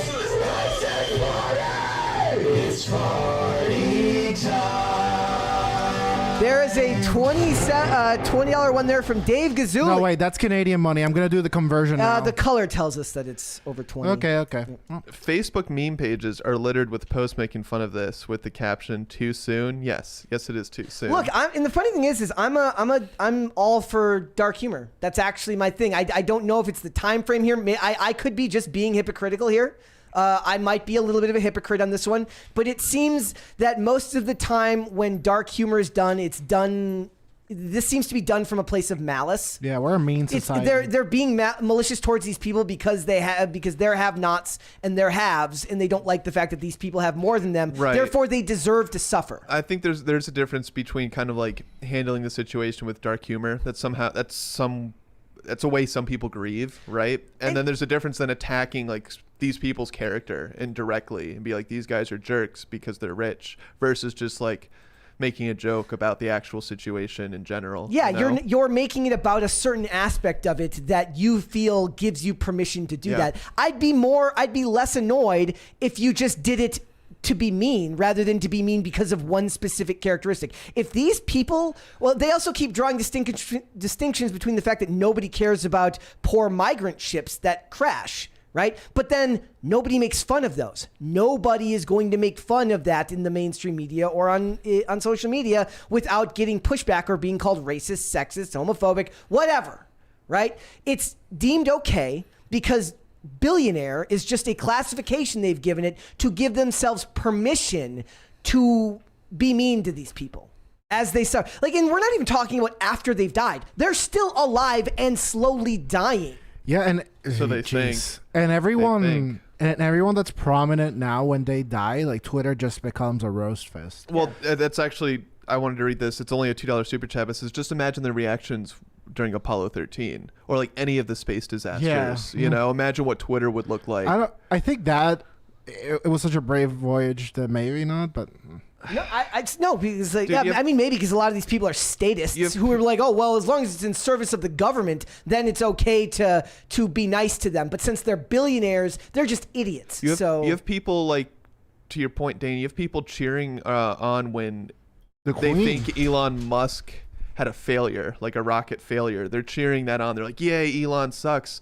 $20 super chat from Boosie says, I'm definitely looking to JP Morgan on this one.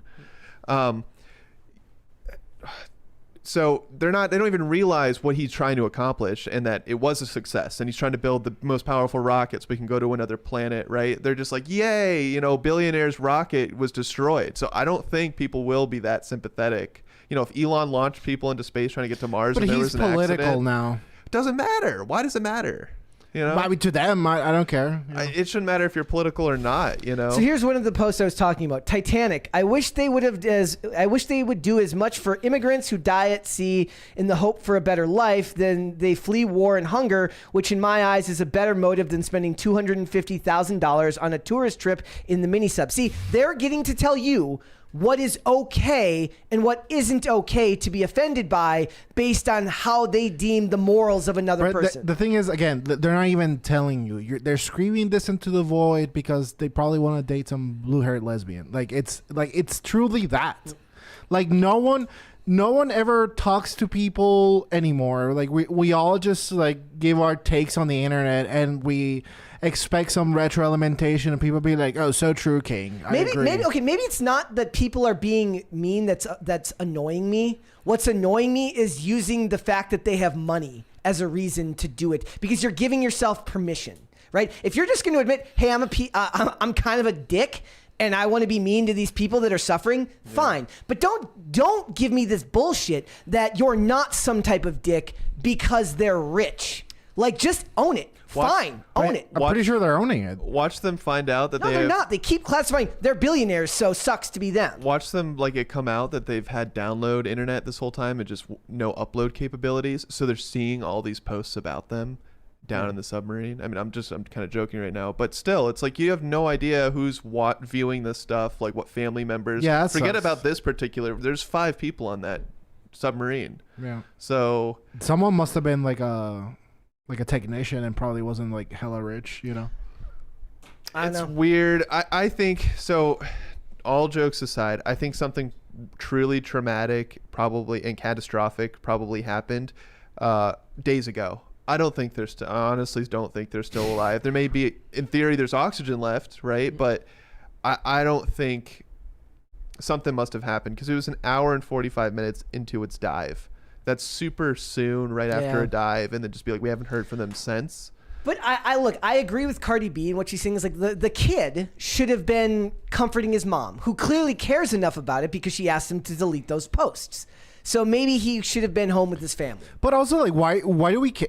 What do we care in the sense, like, why? I love that Cardi B is the moral compass. No, but that's like, the funny part.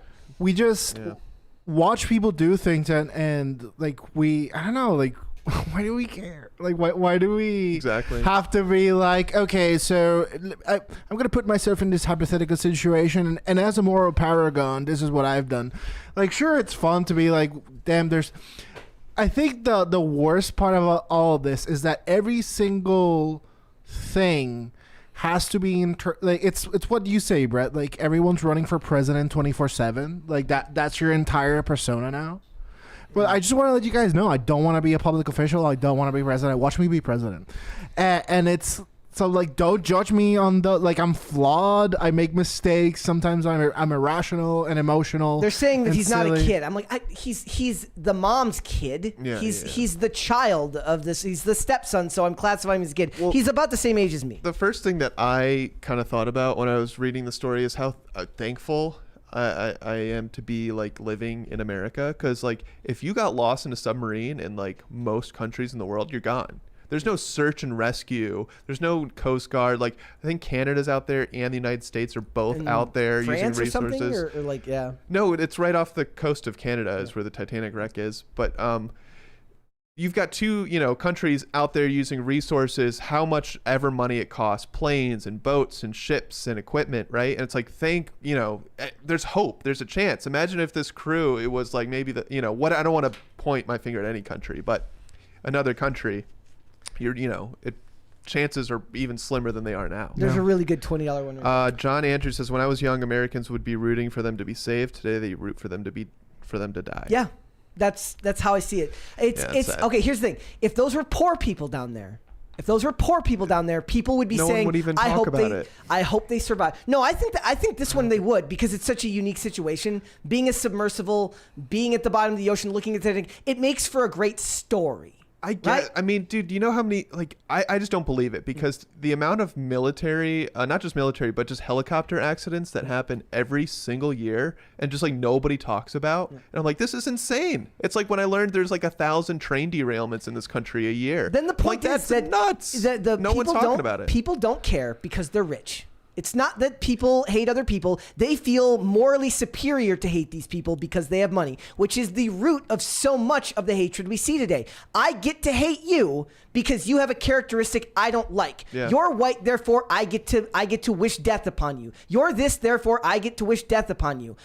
Nah. Like, if you want to be black-pilled and just say, like, sucks to be them, fine. But you don't get to also play morally superior. Bullshit. That's my take. All right, we got some. Right, I'm with Cardi B on this one. Go comfort your mother, dude. Some mothers suck. That's why, like, we don't know the story about anything, and I mean, sure, like, optics wise, he probably should have wallowed in misery, but you don't know. Like, what if this kid gets, not kid, but like when he was a kid, like, he got smacked every other day by the guy, and now you're gonna be like, boo-hoo. Like, I'm not saying to do it for the dad. I'm saying do it for the mom. What if your mom the mom isn't too? an abusive? Yeah, there we go. But okay. we don't know. That's the thing. Again. All right. So B Mafia 716 says clip function is in the live chat. Okay, so I guess YouTube does have it. I don't. But where do those like? I've never seen a clip, if you will, on YouTube. Like it's very easy to see the clipped things that people do on Twitch, but whatever. Here's a good chat from Bunny Ayala. Says people are projecting their issues onto the story. Note there was a lot of discoveries in the area recently, and there is a multinational agreement to leave the area undisturbed. I do agree that, yeah, it is fair to point out that my take on this and everyone's take on this is going to project their own view of how these things should be handled on it. So not wrong. You're right, Bunny. Yeah, to argue against him though, there's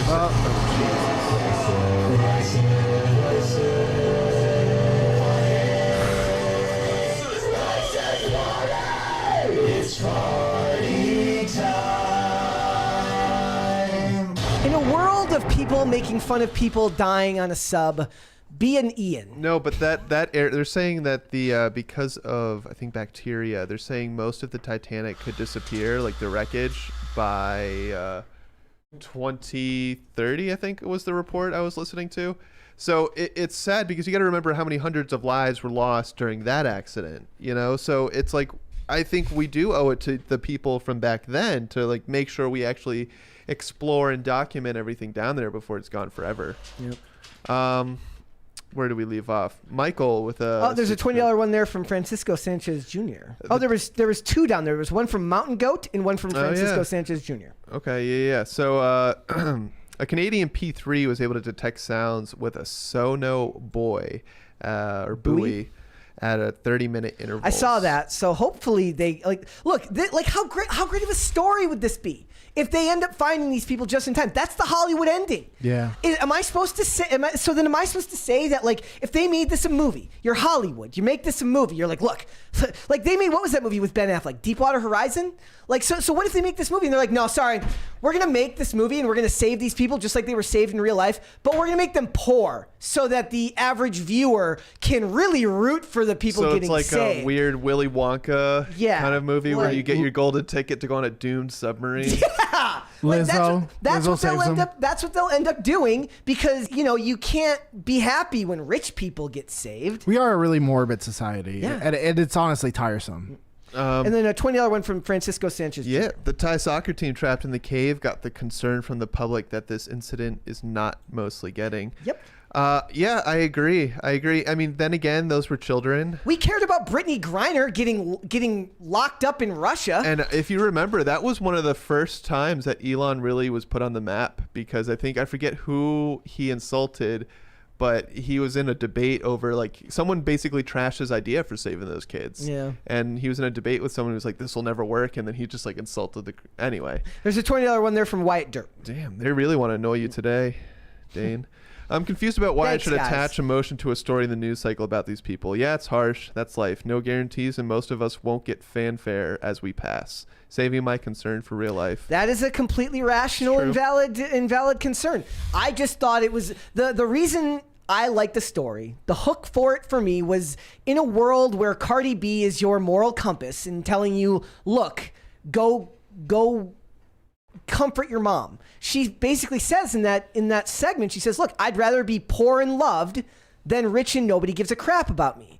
And that says a lot coming from a rich person about how people feel about the wealthy in this country. But I mean, it's worth noting that she's Hispanic. And I think, that's something that we still preserve. Like, I mean, obviously it's a generality, but we kind of have that family like honor. Family. Somebody did a guy went and he watched all the Fast and the Furious movies recently and found that there was only 9.7 families said per movie, which is low to me. The real question is how many times is the word family said by anyone other than Dom? That sounds like it's one per scene. That's a decent 9 amount. scenes in a movie? How many scenes would you say there's? I mean, it's Fast and Furious, so. How many scenes are there in a movie? Hundreds of scenes? No. Maybe chapters is the better word. Acts? Acts. There's 3 acts in a movie? Every movie? Okay, film nerd. I know. 9 scenes in a movie? I asked Maria. I don't, whatever. Never mind. It's a lot of families, in my opinion. Not like, I mean, when you think like in a 2.5 hour movie, every 15 minutes or something. What would you consider high? 15 to 20. And he's at 9.7? 9.7 or something per movie. Whatever. Not too bad. What were you saying, Dave? Go ahead. Yeah, I asked Maria, like, we were having this random conversation about, like, what's your Body count? What's your body? Yeah, and then I roasted her. 9.7? No. I asked her, like, what's your, like, fictional character crush? And she was like, Dominic Toretto. And she was like, he's all about family. And I was like, that's hilarious. Yeah, it's funny because Vin Diesel basically just plays himself in these movies. No, he's like a fruit, dude. Like he's like, haven't you seen him but he out does and about? he does like no actual acting. He kind of just recites lines. If you want to see if you guys want to see a good Vin Diesel movie, go watch Boiler Room with Giovanni Ribisi, Vin Diesel, and Nia Long. It's a different type of Vin Diesel in that movie. Everyone should go watch that. All right, guys, let's move on. I want to talk about Jennifer Lawrence because she says she's talking about her new movie. It's called No Hard Feelings. And she says it's really hard to make a comedy when you're not offending people. What do you think? Do you think that's actually difficult? Because there's no genre that suffered more from our current culture than comedy. It's why Todd Phillips stopped making comedies because he said you're not allowed to make these movies anymore per the studio because they're worried about offending people. So it says in No Hard Feelings, she plays Maddie, a broke Uber driver who responds to an advert from two parents looking for a woman to date and sleep with their introverted teenage son. I can imagine that Mary would have plenty of problems with that, right? They don't say they say teenage son. I'm hoping to God they mean 18-year-old son, and that's what they mean by teenager. But she says, I think it's time for a good old-fashioned laugh, she said, and it's really hard to make a comedy when you're not offending people. Everyone in some sense will be offended by this film. You're welcome. Her co-star, Andrew Barth Feldman, who plays Percy, the teenage Maddie is being paid to seduce, agrees. He says, we need to be able to engage with being offended, he said. There was and is like a big overcorrect because we realized there were so many things that we were joking about that we shouldn't be. That's true. You know, like people in the bottom of the ocean. Actually, technically, I'm not saying they shouldn't be joking about it. I'm saying that the reason they're joking for it is flawed. I think that even if you disagree with some of those, you know, what people said about the ship thing, it's proof that people like tragedy is comedy. Yeah. Right? It's that The Mask, I don't know if there's a name for it, where the one side's happy, the other side is sad. I forget the name. It has a name. But, you know, it's the yin and yang of the movie industry. It's like people laugh. Like when someone falls and gets hit in the crotch, like it's funny. There's compilations, hours of videos on YouTube of that. I've seen them all. People getting really hurt and it's hilarious, you know? So... I mean, I sent Dane a video yesterday about urn return policies. Oh my God. A guy rapping about trying to return an urn with his dad in it. At 1 a.m. Or, you know, that reminds me of the movie Due Date, where he has his father's urns in a coffee can, and then he leaves it at the house and they make coffee out of it. Yep. And it's funny. It's like, oh, you're drinking a dead guy. It's funny. I mean, that's a movie, but it's like... Maybe some people will be offended by that, but oh well. So he says, maybe this is what he says about it that's interesting. He says we need to be able to engage with being offended. There was and is a big overcorrect because we realized there were so many things that we were joking about that we shouldn't be. What do you think that is? What shouldn't we be joking about? Racism. Is it racism? Is it people is it people in a sub at the bottom of the ocean? God. But my problem with that is not that they're making fun of it. It's that they're saying it's okay because they're rich, right? So what they're saying is you're allowed to make fun of certain things, but you're not allowed to make fun of other things. Dude, you know what offends me about all of this is that people now ignore that even if, like, just as an example, even if a joke is misogynist, it can come from a lighthearted point of view. It can come from even from a point of respect where you're like, you know, it's funny because you're actually an incredible woman, and the irony is that I'm making fun of you. Yeah. But we're such a low IQ society that it's like, I don't know, but because like some people truly can't comprehend sarcasm. Like it doesn't register for them. And it feels like they used to feel like the minority, and you would, since they were outnumbered, you would just explain the joke to them and they'd be like, I don't get it, and then you just move along. But now it just feels that everyone is either pretending to be this person or is just flat out this person, and humor just left the room. Yeah. Well, you're not really. Also, like for a lot of it, just like context doesn't matter anymore, and tone doesn't. It's crazy. Matter. Like when. Sorry, just to give an example, like when I introduced my fiance to my family, it literally just became a 3-hour like let's talk about the most embarrassing moments of his whole life, and I understood that it meant love. You know, it was like we roasted because we love him. He's a good kid, whatever. But I just like why I don't understand why no one comprehends that anymore. Yeah. Do you think that this is something that ends up turning around? I don't really see it. I think the internet plays such a big reason why these things are no longer allowed, because back in the day, you had to mail a letter to a studio if you wanted to complain about something. So barrier to entry to actually be offended meant you were really, really offended. No. Like back in the day when you were upset about something, if you had to physically write a letter out, put a stamp on an envelope, put the letter in the envelope and mail it out, you really, really cared about what you were complaining about. You know what I actually think that happened is that, dude, something happened when Twitter reverted back to being less censorious.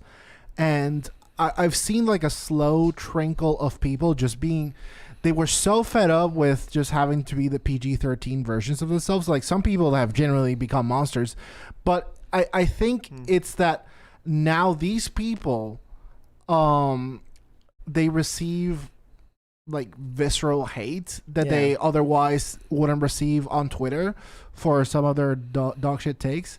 And they're like, you know what? I think we've gone too far with bullying, and we need to be more like you need to be able to express yourself, and it's just because like the chickens came to roost in their house. Yeah, and they don't want that to happen to them. So this hypocrisy, so this goes on. The actor goes on and says, I think this movie does a good job of continuing to push limits while still engaging with the conversation that the things these people are doing are wrong and not a good idea. One of the things that's died is the ability to understand that sometimes the bad guy can be funny and charismatic, and that doesn't mean it's some type of endorsement of their behavior or what they're saying. A bad guy can still be a bad guy, but the problem is like people take any type of joy taken in a bad guy's character as an affirmation of what that bad guy is saying. The characters in Always Sunny in Philadelphia are awful people. Yeah. It doesn't mean it's not funny. Yeah, that's right? true. So it goes on and says, something we've learned from old-time comedies is mean comedy is not really funny. Not true. Mean comedy can be plenty funny. It just matters how you do it, right? Like I said. It says, Lawrence added, making somebody feel bad about themselves, other than making fun of me, but the way we did it is fine. We figured it out. Like, you can tell there's handcuffs there on how it's going to work for them. Watch this be like the most unfunny movie. And that's I appreciate what he was saying about us going too far, and I think that's the safe way to say is like everyone is freaking out. But then again, this one actor, he doesn't really have that much control over the script. Yeah. You know? Also, it is a fair point to say, like, there is a difference between laughing at people who are suffering and laughing at or being mean to people because of because of what they look like or what they say or something like that. It's like, in a lot of ways, I don't disagree that there shouldn't be, or I agree there shouldn't be handcuffs on comedy as a whole, but that's comedy as like a production art and not necessarily how people are reacting to people on Twitter and things like that. Like, maybe it's different, maybe it's not, but it is weird to see the way things are going, and I guess you just kind of have to go with it, and you can't really do anything about it. It's a barometer of our society to see the way that people are reacting to rich people going down in a submarine, but then you're not allowed to make fun of people for how they look or something in a movie. Yeah. Like, it's telling you very implicitly that there's specific targets that are okay, and there are specific targets that are not okay, and maybe that's what I have a problem with. Well, maybe it's not that I have a problem with people being on a sub being made fun of. I have a problem that they're fair game, but other people aren't. Who said they are though? What do you mean? Who's given the green light to make fun of the people in the submarine? Plenty of people. I mean, just because people are on Twitter, I wouldn't say that's like because like I said, in the movies, if they made a movie about this, they wouldn't leave them rich. They would change them because they wouldn't want people to root against them in the movie. If they made a movie about it, they'd be rooting against them because they were rich. This kind of person, right? But if you make them poor, suddenly they're likable. They would do that, or they would have this one line before they get into Submarine. Is like, "Oh, Mr. Johnson, did you remember to make your $2 billion donation to Black Lives Matter today? Like on the pronto. Like it's an important cause." I'd go the complete other way and make a parody out of it. You'd have to wait a while, or people wouldn't see it. But I'd make a parody out of it. Be like, what happens when you go onto a submarine with 4 of your best friends with a GameCube controller? You know, but because we don't. I don't know if you need to do like a sad movie on this, and even then, I don't know. Like, I still don't think until we see a movie where they rewrite the script to make them all poor. I don't think anyone's actually giving the Twitter mob the green light to make fun of these people. We're seeing a lot of it, and it is weird how you can't make fun of Cardi B, but you can make fun of these poor people in the submarine. But I don't think both ways that you're not really seeing like a green light from anybody. But Hollywood comedy is in general very scared right now. Oh, it's terrible. Sure. They don't know what they're allowed to do and what they're not allowed to do, because you can make fun of the rich people on the sub, but you can't make fun of Lizzo. You can't make fun of anybody. Who else? Who else can't you make fun of? Can't make fun of Lizzo. Can't make fun of Elliot Page. There's a lot of people you couldn't make fun of because you're hurting a marginalized group. But that's the problem with that term, right? Once you make it one group is okay, every group should be fair game. Every group, I mean, you're like, everyone listening is a part of a marginalized group in some way, shape, or form. I mean, you can make groups about anything, and then pretty soon we won't be able to talk about anybody. Yep. That's true, but I know with all the DEI, and then you've got, the like board members to report to, investors to please, right? I know it's hard to like break away from those shackles, but they need to. And I think this is a good start with this Jennifer Lawrence movie, at least with these interviews, how they're saying we've been, the pendulum swung too far. We've restricted ourselves too much. I told you guys, like, woke is gonna die eventually, and like I feel like we're seeing the beginning of it. First it dies in the culture, and then like 20 years later, like some dork is gonna read a stat sheet. It's like, hey, apparently this was bad for business, and then I'm sure something awful will take its place. It'll be, I don't know, whatever. But is there a comedy you've seen recently that was actually good? Is there anything you've watched recently that was good comedy? I can't think of one off the top of my head. Yeah. I haven't watched what's a lot of labeled as a comedy recently. Like, I haven't seen. We were gonna go see this movie. I was like, I have no interest in it. Like, it just doesn't interest me. Bros was technically a comedy. You saw that? No, but I'm saying like that's like what was the last comedy you saw? I can't even think of any that are in theaters right now. Yeah, that's what I'm saying. Like the comedy genre itself is kind of dead. They're like, nah, we're not. Yeah, listen, like Todd Phillips said, he made Joker and moved on to other things because he just can't do those types of comedies anymore. It's a lot of all you're allowed to do. You're allowed to make fun of yourself, and you're allowed to do gross humor because it doesn't pick on a specific group. What about Cocaine Bear? Wasn't that a comedy? Not really. I mean, there's humor in it. That's true. That's not a comedy, though. It's a dramedy, There's I guess, comedic elements in it, and most of it's because the people are awful people. Like, a lot of the, like, you're okay with the bear eating certain people because they're awful people. As much as, I mean, I don't know. It reminded me of, like, kind of like the Adam Sandler era where it was just goofy. There was, like, a serious plot, but it was just a goofy movie. It's a bear doing cocaine. How serious can it be? Yeah, so... Yeah, that's a good example. But it's that's not a comedy. But I disagree. It's not. I haven't seen it. I don't know. It's not a comedy. But Barbie. It looks funny. Barbie is like outpacing ticket sales on Oppenheimer. Dude, it looks I think it's great. I told you, like, after we had that podcast a few weeks ago, like, I just keep seeing Barbie stuff, and I'm like, I think that they're gonna destroy Oppenheimer. Ooh, Wyatt Derp says, I also mock the poor. Equal opportunity bigot right here. Yes. Good for so you. Here's the thing. You can it's okay to make fun of the rich people in the sub and they're drowning, as long as you also make fun of the poor people who drown every day as well. There you go. Or it's like, have you ever seen that one? It's like, you don't like trans women because they're trans. I don't like trans women because they're women. We're not the same. We are not the same. Like that's yeah. See, like it's all about your motives, right? It's all about your motives. He says, so Lawrence has been looking for a chance to explore her funny side. I don't know about that, but I was definitely open to do a comedy. She said, I wouldn't say like I really want my character to try and have sex with a young person, but I just read it and it was the funniest thing I'd read. Well, Hollywood doesn't change, right? Wait, she just said it was the funniest thing she's ever read? Yes. Oh, God. She has this to. movie is going to be terrible. Yeah, it does not sound good. It doesn't look bad from the trailer. All right, guys, we got some super chats there. Yeah, we have a bunch. So I think we left off with Michael. It says, shout out to Balloon Shop during early YouTube days. Another super chat from 1,000 Foot Deep End. Here's some money for Dane to say Lex Friedman, though. Again, it's the funniest thing I've heard today. Please and thank you. No, nobody hates Lex Friedman more than Dane. No one. Lex Freeman, though.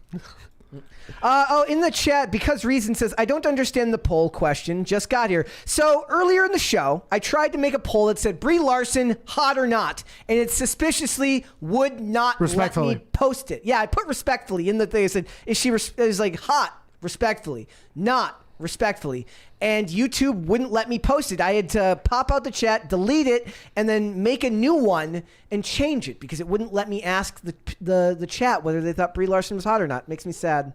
Respectfully. Sketch Therapy says Elon hides bans and shadow bans behind Walsh retweets. How do you feel about the Matrix attack on me? I'm very disturbed. How do you feel about like him saying like not letting people say cis because it's a slur? That's so dumb. Yeah, like so dumb. I think it is dumb. I think he should have just said, "I'm not letting anyone use cis or cisgender because it's a dumb thing." I don't think the slur is like, dude, really a slur? Kara's not a slur either. I don't know why people are making. It's just annoying. It's like a diss, like whatever. But whatever. Yeah, I don't care. Everyone's so sensitive. We also pay too much attention to his tweets. I mean, it was just a reply to someone, you know. It's like whatever. It's over 9,000 says, remember when Kaepernick tried to compare the NFL Combine to slavery? Yep. Pepperidge Farm remembers. I remember that. Yeah, and like that's the thing. Like everyone's like he always pushed this narrative that he wasn't getting a job because of racism, but we know that it was because he's just not. He was a one-hit wonder. Hashtag mid. Yeah, like also he turned it into a media circus, and everyone knows, as we talked about the other day, like you're a distraction. Like you have to be really, really, really, really good to be able to for people to want to put up with that type of crap. Now, if you're throwing multi-TD games and you're taking your team to the playoffs all the time, sure, you can afford to be a little bit of a distraction. But if you're, as you would say, mid, then you can't really. The team can't afford that. Why bother? There's a little bit of an identity crisis in the NFL where as an NFL player, you're an entertainer, but you're also just a regular employee. Yeah. You know, so it's like you have to walk the fine line of, you know, building your own brand and being likable, but also just showing up and getting the job done. Yeah. And every team's different. The Last of My Kind says house calls still popular for pediatric psych. I didn't know that. And Why Not Bill says, Dane, we need more Survivor fans here at PCC. What's your favorite season? Gabon is the GOAT. Dude, Gabon was so good. There's this like psycho chick. So at the end, there's like 3 people there in the finalists, and they have to convince the panel of why they should vote for them. And there's this like insanely hot psycho chick that goes up to one of the chicks that's in the finalists. She's like, I don't like you, and I don't believe that your dad's not dead, that your dad's dead. And it's like this like super random, unnecessary insult. And the person in the panel is like not allowed to respond, and then she flips her off. Anyway, that was a great season. My favorite season is Winners at War. Nice. I've never watched Survivor. Yeah, Gabon's really good. Bobcat says, I'll be honest, being in an experimental submarine at more than twice its maximum estimated crush depth would be the best way to go. I don't know about that, Good to know. dude. Well, I think versus suffocating slowly with the hours ticking down, I might have to agree with you there. I was reading about how the Ukraine war, you know, there's these tank munitions, the depleted uranium. Well, they hit, you know, when they hit enemy tanks, these rounds, right, because the tank is somewhat pressurized, it creates maybe like, you know, a hole. It's not that big, but people will actually get sucked through it, and it's like Play-Doh through one of those little spaghetti toys that you had as a kid. It's not fun, man. It's not fun. Machines. Let's do one more, and then we got one more thing to talk about here. His name's cut off. After Last of My Kind? No, that we're on the guy. Wasn't it a research vessel that's scanning the ship? I think that was part of it. Yeah. I've read different reports of what exactly they were doing. But it was still like a tour. Yeah, I guess so. Yeah, it's confusing. Like, you know who that sucks? Like, that company's screwed. Out of business. Well, no one's gonna, even if no they're one, and rightfully so. You duh. even like, if even if they're innocent, even if they really weren't at fault, who's they're always gonna be associated with this. So. Yep. All right, let's hold off on the rest. We'll come back. I want to talk about Christopher Nolan for just a quick second. So he called out the media because he said, look, the dangers of AI have been around for years. You just didn't care about them until it started to affect your jobs. He's probably right? Like, they didn't sound the alarm until it started to affect their work. Like, the writers in Hollywood probably wouldn't have sounded the alarm until, these writing programs like ChatGPT risk taking their jobs from them. They're like, somebody should make the thing. It's like they're taking our gerbs, and it's ChatGPT is taking their gerbs, right? That's so funny. it says he says the growth of AI in terms of weapon systems and the problems that it is going to create have been very apparent for a lot of years. He said few journalists bothered to write about it. Now that there's a chat bot that can write an article for a local newspaper, suddenly it's a crisis. Well, I'm always down to dunk on the media, so. Same. Says, Were they the ones that were like learn to code? yeah. Oh, yeah. Learn to code. Sorry, minors, learn to code, right? Yep. Like he said the main issue with AI is a very simple one and relates to the technology being used by companies to evade responsibility for their actions. If we endorse the view that AI is all powerful, we are endorsing the view that it can alleviate people of responsibility for their actions, militarily, socioeconomically, whatever, Nolan continued. The biggest danger of AI is that we attribute these godlike characteristics to it and therefore let ourselves off the hook. I don't know what the mythological underpinnings of this are, but throughout history, there's this tendency of human beings to create false idols, to mold something in our own image, and then we say we've got godlike powers because we did that.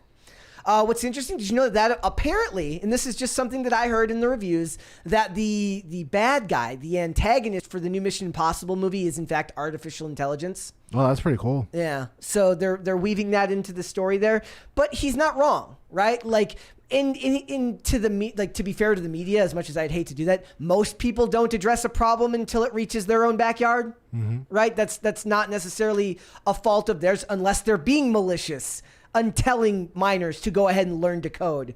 Because, like, if you didn't then spend a bunch of time dunking on other people when they lost their careers, like the day I lose this job, I will not expect one journalist to shed a tear for me. I will expect no maybe Hannah Claire will shed a tear for me, but I'm not expecting anyone who works for Variety to be like, too bad that Brett lost his job as a podcaster. I'm gonna go to a Blink-182 concert. Can I go with it? Kellen, here's the thing. If I die, I don't care if you go to a concert. Can I help pick a different band, though? Sure, go ahead. Can you go to see somebody else? I miss you. The ways you're doing. Dude, what a great rip. Actually, no, it's funnier if you go to, like Brett really hated Blink-182. We're going to a Blink-182 Where do you want me to concert go? because you can go, I don't really listen to Blink-182. So if you guys want to go there, like Brett was ambivalent about Blink-182, let's go celebrate our ambivalence to his loss of income. Funny enough, I'm going to go to Burger King. Perfect. Nice. Perfect. It's a common thing that, like, if you're going to a music, like a concert or a festival, and you're like a friend that was supposed to go can't make it, a lot of times people just bring their like cardboard cutouts of their head and use it as like a sign to dance in the crowd with. So we'll do that with you at the Blink-182 concert, Brett. We'll just get a big like fat head cut out of you. Just shake it up and down. Well, and to be fair to everyone in the chat, if I was to die in some horrific way, I'm actually the opposite of Dane. I don't care. Like, oh my God! I don't, Everyone, just live your best life. I don't care if you live your best life, but I'm not naive enough to think that anybody's going to actually care if I die. Have a party and celebrate my life, honestly. But float me down the river. No, that's narcissistic. I just don't think anybody should or will care if I die. Obviously, I'll care, bro. I was gonna care, but now that you're like putting all this pressure on us, you don't have to care. It's fine. Look, do you guys feel any type of way about the fact that the media is like losing their jobs because of? Not at all. No, I don't care about the writer's strike at all. I'll care when it affects my job. And There we go. Then I'll be like, oh, this damn AI. When the AI is editing your videos for Dude, it Tim. already, but it's already coming Yeah. because like when you go to place ads on YouTube videos, it's like here are the recommended ad placements that like it already does it for you, and you're like, no, I don't. Oh, want them there. I never do that. 'Cause I they're never- always bad. They're always bad. But what I'm saying that they already have that and they've had it for a while, Yeah. so it's coming. The other thing It's that's like coming. this story continues because it's beyond this. So Secret Invasion, the Marvel series with Samuel L. Jackson, who we just talked about earlier, their opening credits were generated by AI, and everyone is pissed like that because they're really bad looking. So here's an image of what they look like, and it's like they went out of their way because it involves the Skrulls and people being impersonated by someone else. So there's some uncanny valley elements there. But look at these pictures of what they did for they're just bad. The art is just bad. Like, look at that. That's creepy looking. You can see it on the screen there.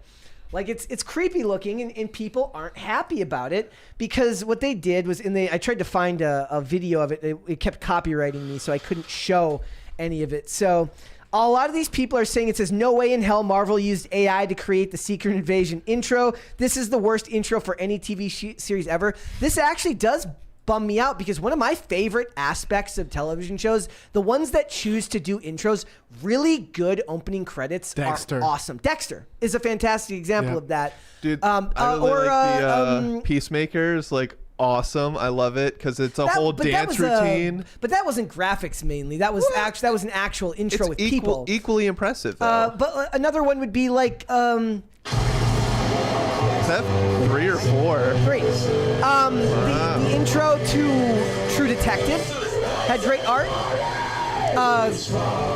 Game of Thrones. Like a lot of these, like they spend a lot of time and money on great animation because it fits the tone of the show and it's supposed to enhance the viewing experience. One of the things I hated that went away is when shows started getting rid of their opening credits. Like it used to be a it's like sign. A 5-second one now. Yeah, it just shows the logo of the show. It used to be a sign that the show was becoming more serious. Like Covert Affairs used to have this really, really actually kind of clever, endearing intro to this pop song. But then by season 4, when the show's depressing and Piper Perabo hasn't smiled in 7 episodes, it's just flashes the logo and then the show starts. That name is and it gets rid adorable. of the Piper Perabo. The Walking Dead always had interesting Yeah. intros because although like if you weren't paying attention, it seemed like it was the same one every single episode. It actually did progress, and as you learned things in the story, they started implementing them into the opening credits. Daredevil had an amazing intro. Another one, Person of Interest had a thing where every episode they had a different thing added to the intro. Where in every episode of Person of Interest, he's looking for a number, and the person's either the good guy or the bad guy, and you don't know. And every episode, at the end of the credit sequence, there'd be a shot of John with a camera, and then it would cut into whoever the guest was in that episode of him looking at them through a camera lens. Oh, okay. So that was like a little cool attention to detail that it doesn't matter, but if you watch the show, it speaks That's to cool. you. So it's like opening credits are kind of an art. It's a way to be creative. It's a very big art form. Well, it's a good opportunity and landscape to try new things and be creative and truly, leave your mark on a project that has probably dozens of people. And now they just... Oh, yeah. Whole teams are brought in to make those things. Yeah. Now it says they're Whatever. just using design elements, and it says, seeing that Marvel used AI to make the intro for Secret Invasion is so effing disappointing. There's no justifying this ish. That intro for the show is absolutely terrible. I'm with them 110%. We're going to get more dance ensembles now for intros. Yeah, so like Kevin Feige is like, look, we'll save money. Like we're down in the dumps right now. Our movies aren't doing that well. How can we save money? We'll have AI make our intros. Like, is there an intro you like for a movie or a game? I know games have specific intros as well. Final Fantasy VII famously had an incredible intro. Yeah. Kellen, favorite For games? Oh, or at all? Like games is tough because I usually just skip through them all. Oh my god! I always bring up Gears of War when I'm on here because the that's a actual, great game. I mean, the writing for especially Gears of War 2, the campaign and the writing. So sad. They just put so much work into it, man, and you can tell the difference when people truly try their best. Like even if something is not your taste, like you're not necessarily into it, like you can still appreciate when something's well made and people worked hard on it. That was a sad game. It was very sad. Yeah, but now we have to worry like these poor journalists, man. They're not going to be able to do their job anymore because ChatGPT is going to come through and write their articles. Dexter had a great intro in terms of a show. Someone chat said Metal Gear, and that Metal Gear had an epic. I'm worried that this is just going to force journalists like even more into the corner of opinion journalism, away from actual like story journalism. Yeah, they're already doing that because. Yeah, the AI is not going to have an opinion. It's going to have a set, it's going to have a bias. It's going to have a set bias that someone programs into it. So, it could be bad before it gets better. I don't know. I don't think it doesn't keep me up at night, Brett. The journalists losing their job. It doesn't. I don't lose sleep over it. Like one of the things that becomes a problem in a lot of these discussions is, and we'll be fair here to us and to everyone else, you broad brush everyone. So it's like a lot of times what happens, like when you see something you don't like, when somebody says something you don't like, you say, these are the same people that say this. Well, that's not specific, and you don't know whether that person actually specifically said that. You can draw an inference based on who they interact with, based on their political leanings, but it's still not accurate. Like, you don't know if that person took the same stance on that, and we do that here. Like, I do that here, so I understand that that's part of commentary. But it does kind of, like, even having to do that bugs me a little bit. Well, and a lot of this, what people don't realize, too, on this show is, like, you're really not thinking. You can't always come up with the most thought out point. Somebody mentioned the Fringe intro. Guys, go and watch the Fringe season 5 intro. It's the most based intro of all time. I recommend everyone go check it out. Sorry guys, I keep doing the pen thing, the squeaky pen thing. I don't know. It's tough, and you do have to generalize a lot of times. It's hard to like just remember certain things off the top of your head, and then it'd be like I have trouble with that. It's like we do. You have to generalize. So when we say journalists say this, well, are you lumping Matt Taibbi in there? Because Matt Taibbi is not the same as every other journalist. Right. Barry Weiss is kind of the same as every other journalist, but not really.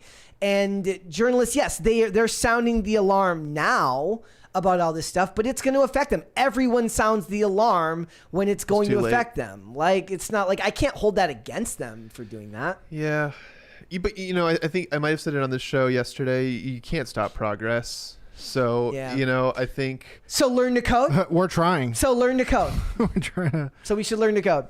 Like, eventually, someday, they will find... they will just have an AI just sit in this seat and they can hire a computer. They can make a computer for much cheaper, spastically complain about pop culture in a probably more accurate way than I can. Yeah.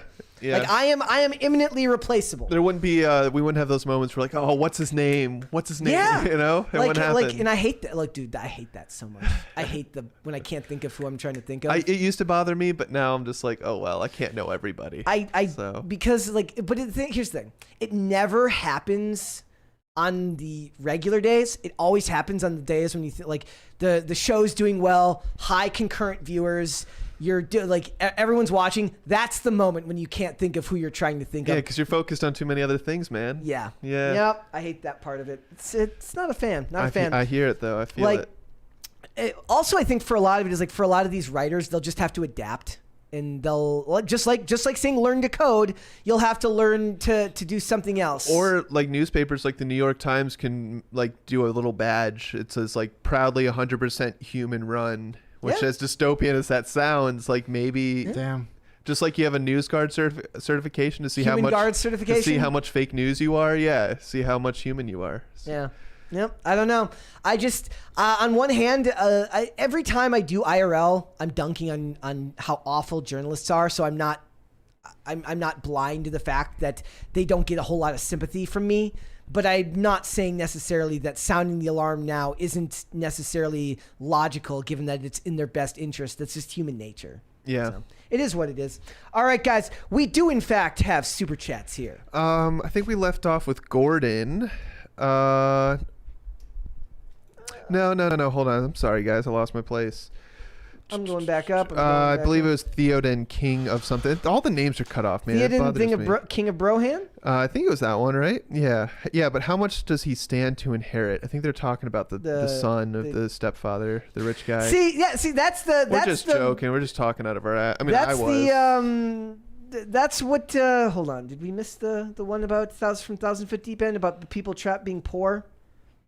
Oh, the Chilean mine. Oh no, did we get the one about people would care if the people trapped were poor? Kellen? No, I missed that one. Remember the trapped Chilean miners a few years ago? Worldwide news. Yeah. I don't remember them. So and then whatever the one that Honestly. Deepwater Horizon is about, to the one with Ben Affleck. Like, look, if it's poor workers, people care. No, but it's but rich people. They're saying they chose to They be down cherry there. pick, They man. spent money to be there, No, therefore they deserve it. They weren't making money by being down there. They spent money by I being understand that. But I'm just not convinced that who is in that submarine would really change our reaction to it, because we cherry pick the stories about people If in those poverty. were poor college professors down there doing research, people would be upset. I believe that. Probably, yeah. I don't know. They were down there. You know what they'd say? It's like, look at these 5 brave college professors working to solve climate change at the bottom of the ocean, and you're making fun of them. See, then you can't make fun of them because you're a bad person if you made fun of them. But if it's a rich dude who spent money to be down there, it's fine. Double standard. Maybe. Double standard. Gordon says, we did the end. Yeah, Gordon says, it's sad the media chooses the stories of missing people to cover while most fall to the wayside. Cardi B reminding us about family was the most cringe for me. Not the message, just her voice and accent. Yeah, I think there's a name for that was Gordon accent. Shumway, right? Yeah. There's a name for that accent. It's from New York. There's a viral video that just went around where someone sounded just like Cardi B, and I guess everyone from that like neighborhood kind of sounds that way. I don't know. Did you see that Chet Hanks posted the meme of him? It's the meme of George Bush, and it says it's White Boy Summer, and he's saying it to George Bush, and George Bush is reacting. Sir, it's White Boy Summer. Sir, it's White Boy Summer see again. that. Incredible. By the way, that again, White Boy Summer was like a huge culture shift in the moment. It was like the first moment of whimsy that was about white guys, and it wasn't about how horrible we are.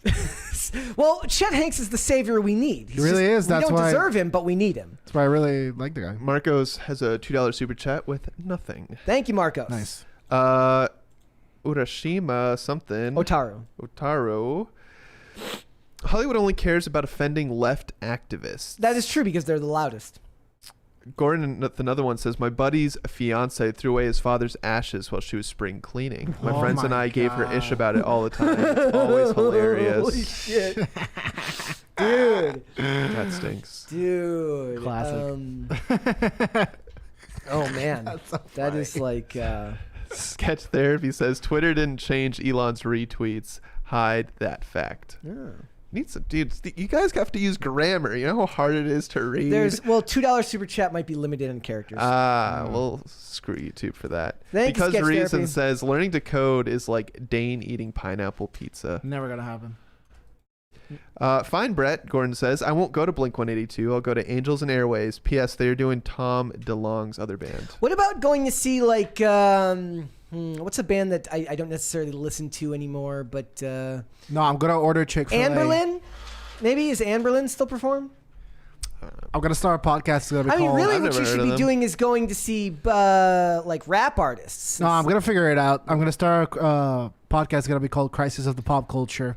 There you go. No, go see who have I been listening to lately? I've been listening to Rod Wave lately. CCP? Go see Rod Wave. You could go. That'd be dope. There's a bunch of artists you could go. No, see. we're gonna do a 24-hour USA Network marathon. That's what we're gonna do. God. Dude, I will come back. I know you, man. I will I'm come telling you. back from the dead if I you know. do that, bro. No, I'll feel your caress. I will come down from the heavens and be like, you did right. We're just gonna watch Burn Notice And Royal White Collar Pains, and Royal Pains and Coyote Ugly for no reason. Yeah, it's not Royal. Yeah. Well, it's gonna be great. It's gonna be great. Deuce Boogaloo says, ooh, Hannah Claire would be the one shedding a tear for you, Brett. Am I sensing the beginning of a Dazzolo ship? No, I do not believe so. But it would be nice to. It would be nice to see at least one journalist. You know what it is? Bertman might shed a tear for me. Maybe Bertman. He'd would shed drink a tear. beer for you. There you go. There Yeah. you go. Like I'm down. Yeah. I'm down. 1,000 Foot Deep End says, I really liked the intro changes of Fringe. Yep, they were great. And like I said, guys, go watch the season 5 intro to Fringe. It is unfathomably based. Deuce Boogaloo with another one says, best game intro is the DK rap from DK64, hands down. TV, I'll go Fresh Prince, but That's a anime classic. OPs are generally goated, especially Attack on Titans, The Rumbling. Gordon says, no one will do anything about AI taking over until it takes over politicians' jobs. That being said, sometimes I think that might not be a bad thing. I think it would be a bad thing. You can't understand like human emotion. They don't either. Some of the They only understand it. They only understand it so long as it allows them to manipulate. What the hell are you talking about? That's the most base take tonight. I like that. Nathan Cross says, not a 1-to-1 comparison, but there was a train wreck in India that killed over 200. I remember that. Yeah, I read about that. 200 people recently, and a boat in Greece that sunk, killing a bunch. That's my point, man. I mean, with the migrants trying to get to Europe from Africa, those boats sink all the time. And there's news coverage if you look for it. But People there's were no all sad outrage. that Jack dies on the Titanic, but nobody cares if the rich people die. Because they're rich, because people are lame, and people want to be able to be jerks and use dark humor, but they want to be able to have caveats that allow them to still be a good person. Or you could be like me and just accept that you're not a good person, and your dark humor just makes you kind of it's how you cope, right? Doesn't make you a bad person, but you don't get to have your cake and eat it too. And dude, if they were so rich, I'm sorry, they'd have a little bit more of a sophisticated machine, I would believe. Sometimes you're just dumb. Did you look at James Cameron's? Now that's a submarine. Now that thing's well, it wasn't cool. a submarine; it was a submersible. It's different. So was whatever. What? They're gonna keep using these word plays to trick you. It's all the same. All right, guys. Now that we've had this fantastic debate today, before we go, would you hit the like button on this video and would you subscribe to this channel if you have not done so already? We did pass 63,000 subscribers the other day. Woo. Thank you so much for that, guys. Kellen, my friend, let everyone know where they can find you. You guys can follow me at KellenPDL. I did make a kick yesterday. I haven't done anything with it, so you can follow me there. I'm also on Twitter, so thank you guys. We got one more super chat there from High Voltage 75. Dane, statehood for Puerto Rico? Si, senor, or no way? Oh, Sorry, no comment. No comment on whether it becomes a state? Okay. Well, you know what I learned, and this has actually changed my opinion. So before I was like, 50 is such a good whole number. We shouldn't have any more states. But the president actually has the power to determine how many stars are on the flag and which way they're ordered. So in theory, we could just knock one off and then add Puerto Rico, and we're still, still got 50 stars on the flag. There we go. Also, guys, I do have cue to the day before we go. Don't think I forgot. Thank you for reminding me. I almost forgot. From Nathan Wells says, Brett, at PCC Pets, I think he meant hashtag PCC Pets. Y'all showed my cat Tux a few weeks ago. This is my mom's cat, Callie. Here it is right there. That is adorable. She's not as mean as she looks. She does look very judgmental there.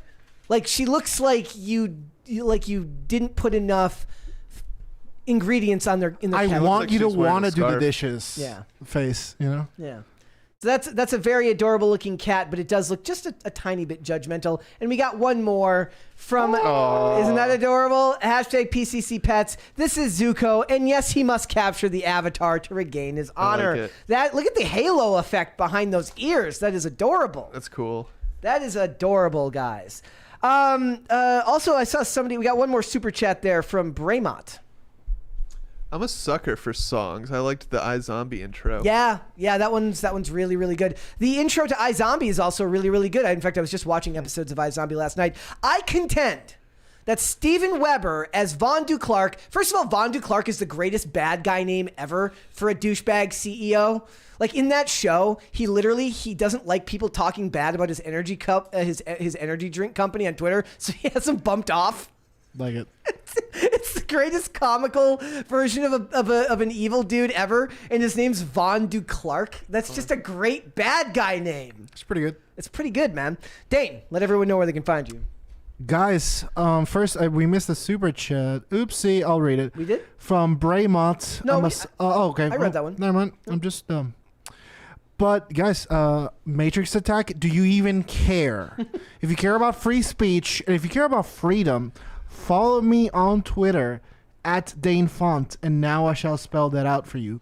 DANEFONT. FONT, free top D. It looked like you were looking at your phone like to spell your name. I literally forgot how to He spell was. my I name. can see his phone from here. Yeah, That's what he was doing. That's what happened.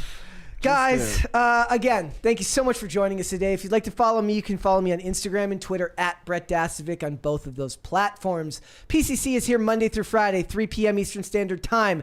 That is noon Pacific. By the way, thank you so much for helping out these last couple of days. No problem. Yes. Hey, let Brett and Mary know if you'd like to see more of me. I know I'm annoying, but I like talking a lot, so they like having me on, so they don't have to talk. It works out, you know.